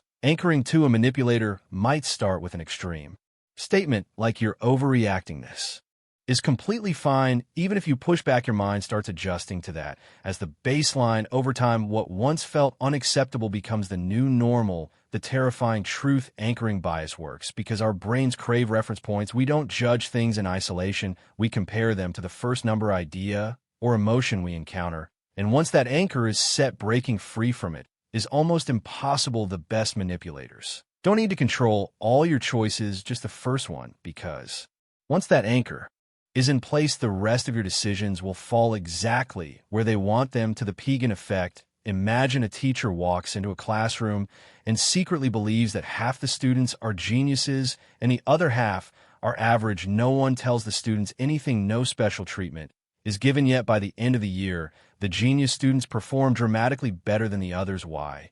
Because expectations alone shape their reality. This is the Pegan effect, and when used strategically, it can mold people like clay without them even realizing it. The name comes from the Greek myth of Pygmalion, a sculptor who fell in love with a statue he created, which then came to life. In psychology, it refers to how beliefs influence behavior. When someone expects greatness from you, you unconsciously rise to meet it. But the reverse is also true. Low expectations create failure before it even begins. A famous real-world example, the Rosenthal and Jacobson experiment. In the 1960s, researchers told teachers that certain students, randomly chosen, were intellectual bloomers expected to excel. The teachers unknowingly treated these students differently, offering them more encouragement, patience, and subtle signals of belief. By the end of the year, those students actually became smarter, scoring significantly higher on IQ tests. Now think about how dangerous this becomes when manipulated. A controlling boss subtly implies you're incompetent, making you second-guess your abilities, until you actually start underperforming. And a toxic partner keeps telling you you're lucky to have them, eroding your self-worth. So you never consider leaving. Even entire social groups can be influenced. If people are constantly told they're inferior, they may start to believe it and act accordingly. The Palian effect isn't just about belief, it's about how expectations shape destinies. And the most terrifying part, it happens so gradually you never realize it's controlling you until it's too late. Time constraints. Imagine you're in a high-end watch store admiring an expensive time piece. The salesperson leans in and whispers, "This is the last one in stock, and I can only hold this price for the next 5 minutes." Your heart races, the pressure builds. You weren't planning to buy anything today, but suddenly waiting feels like losing. This is time constraint as a pressure tactic, and it's one of the most effective ways to make people act against their better judgment. When faced with a ticking clock, rational thinking is the first thing to collapse. The brain processes scarcity as a threat, of fear of missing out, of losing an opportunity that might never come again. In response, the body releases cortisol, spiking stress levels and making quick decisions feel like the only option. Marketers, con artists, and even cult leaders know this well. By artificially limiting time, they create a sense of urgency so intense that people feel forced to act before thinking. This trick works because of something called decision fatigue. When a person feels rushed, they don't have the luxury of weighing pros and cons. Instead, they rely on instinct. They default to the easiest, safest feeling choice, which is usually what the manipulator wanted all along. That's why limited time offers work so well in sales. It's why car dealerships claim a deal will expire by the end of the day, even though the same exclusive offer is still there the next week. But this tactic goes beyond sales. It's been used to control people on a massive scale. In high-pressure negotiations, leaders will impose last-minute deadlines, forcing their opponents to make rushed agreements. Cults and extremist groups use time constraints to trap recruits. Decide today, or this opportunity disappears forever. Even military interrogators have exploited time pressure, bombarding detainees with rapid questions, forcing them to respond before they can think critically. One of the most disturbing applications of this tactic is in scam culture. Ever heard of a high-stakes email scam? You receive a message claiming to be from a bank or government agency warning you that your account is compromised, i.e., you have 10 minutes to respond or your funds will be frozen. Rationally, you'd verify the claim, but the clock is ticking. The fear takes over, and before you know it, you've handed over sensitive information. But here's the darkest part. The illusion of urgency creates compliance. People who normally resist manipulation become highly suggestible under pressure. Studies have shown that when individuals believe they're on a time limit, they're far more likely to obey instructions, even if those instructions go against their morals, instincts, or common sense. So how do you resist this trap? The key is pausing. The moment you feel rushed, step back. Recognize that urgency is often manufactured. Ask yourself, is this really my last chance, Or is someone just making me feel like it? Is because the truth is when someone pressures you to decide right now, it's usually because they don't want you to think at all the decoy effect the next time you buy something. Stop and ask yourself, did you actually choose this or were you led to it? Because what if I told you that many of your decisions weren't really yours at all, but carefully engineered by an invisible trick known as the decoy effect? This psychological trick is so subtle, so effective that corporations, advertisers, and even political strategists use it to guide your choices without you ever realizing it. It works by presenting you with three options, but one of them isn't really there to be picked. It's just bait to push you toward a specific decision. And once you see it in action, you'll start questioning every choice you've ever made. Let's take a simple example. You walk into a movie theater and you're given two choices, a small popcorn for $3 or a large for $7. Most people might hesitate. $7 seems like a steep jump from $3, but now the theater adds a third option, a medium popcorn for $6.50. Suddenly $7 for a large doesn't seem so bad anymore. That 50 cent difference makes the large feel like the obvious best deal. You were never meant to pick the medium. It was only there to steer you toward the large. This trick isn't just used in concession stands. You'll find it everywhere in subscription services where the best value plan sits comfortably next to an overpriced, intentionally unattractive alternative. In restaurants where menu pricing is designed to make a certain dish look like the best deal. Even in elections where a strategically placed third-party candidate can pull just enough votes from one side to shift the results. But here's where it gets disturbing. The decoy effect doesn't just shape our purchases, it influences our perceptions of value, quality, and even morality. Have you ever seen a public figure get away with something terrible just because someone else did something worse? That's the decoy effect. By introducing a more extreme alternative, the original choice suddenly feels more acceptable, even if it was never truly a good option. And the worst part, the more decisions you make under the influence of this trick, the more your brain starts to justify them. You convince yourself that you chose the best deal, that your vote was independent, that your moral compass was unshaken, but in reality you were nudged, manipulated, and guided toward an outcome that was never really your choice to begin with. So the next time you're faced with three options, look closer, because one of them might not actually be a choice at all. The IKEA effect. There's a reason why people hold on to ugly homemade crafts, why parents cherish their child's clumsy school projects, and why assembling a piece of furniture makes it feel more valuable than something ready-made.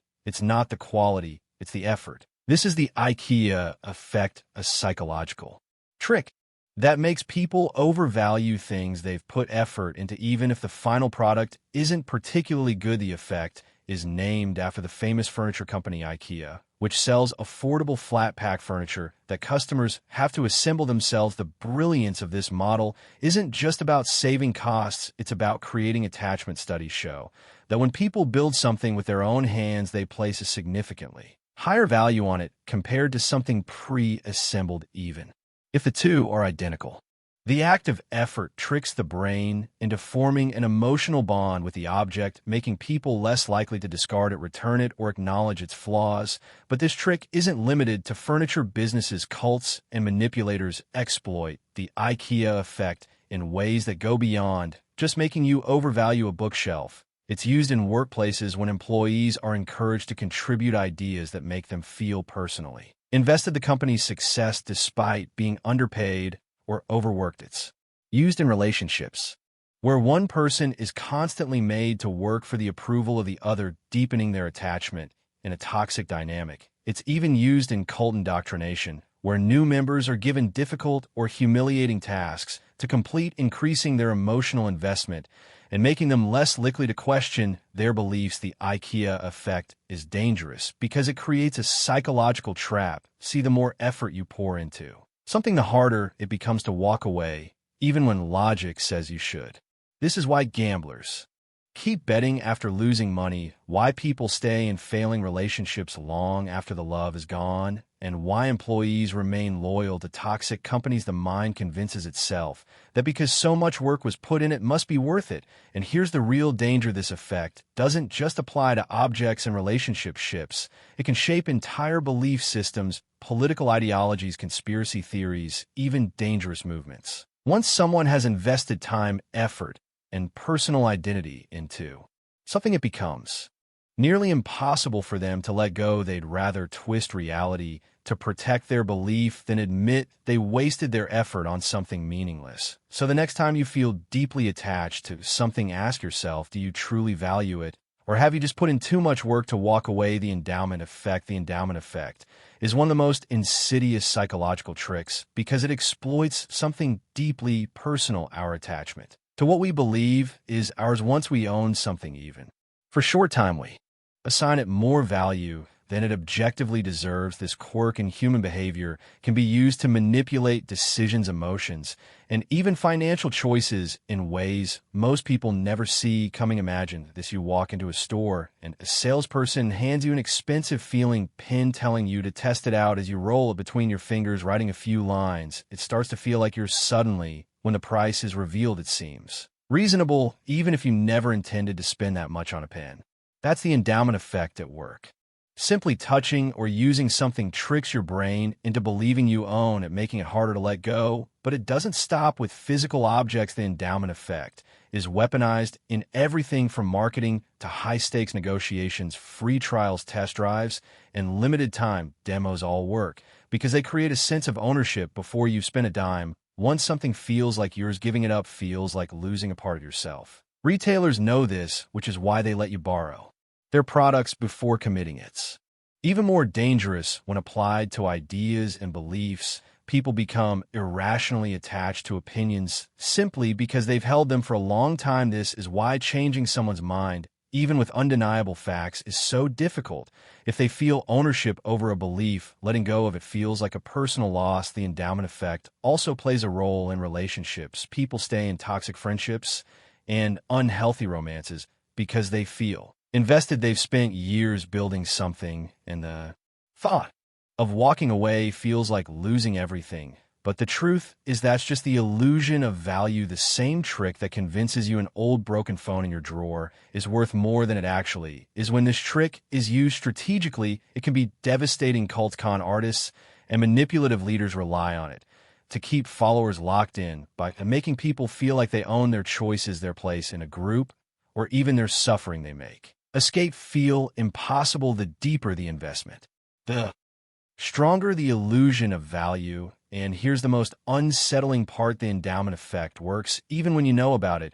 It doesn't matter if you're aware of the trick. Your brain still clings to what feels like it belongs to you. The only way to break free is to recognize when you're valuing something more just because it's in your possession, because sometimes what feels precious is just a well-placed illusion.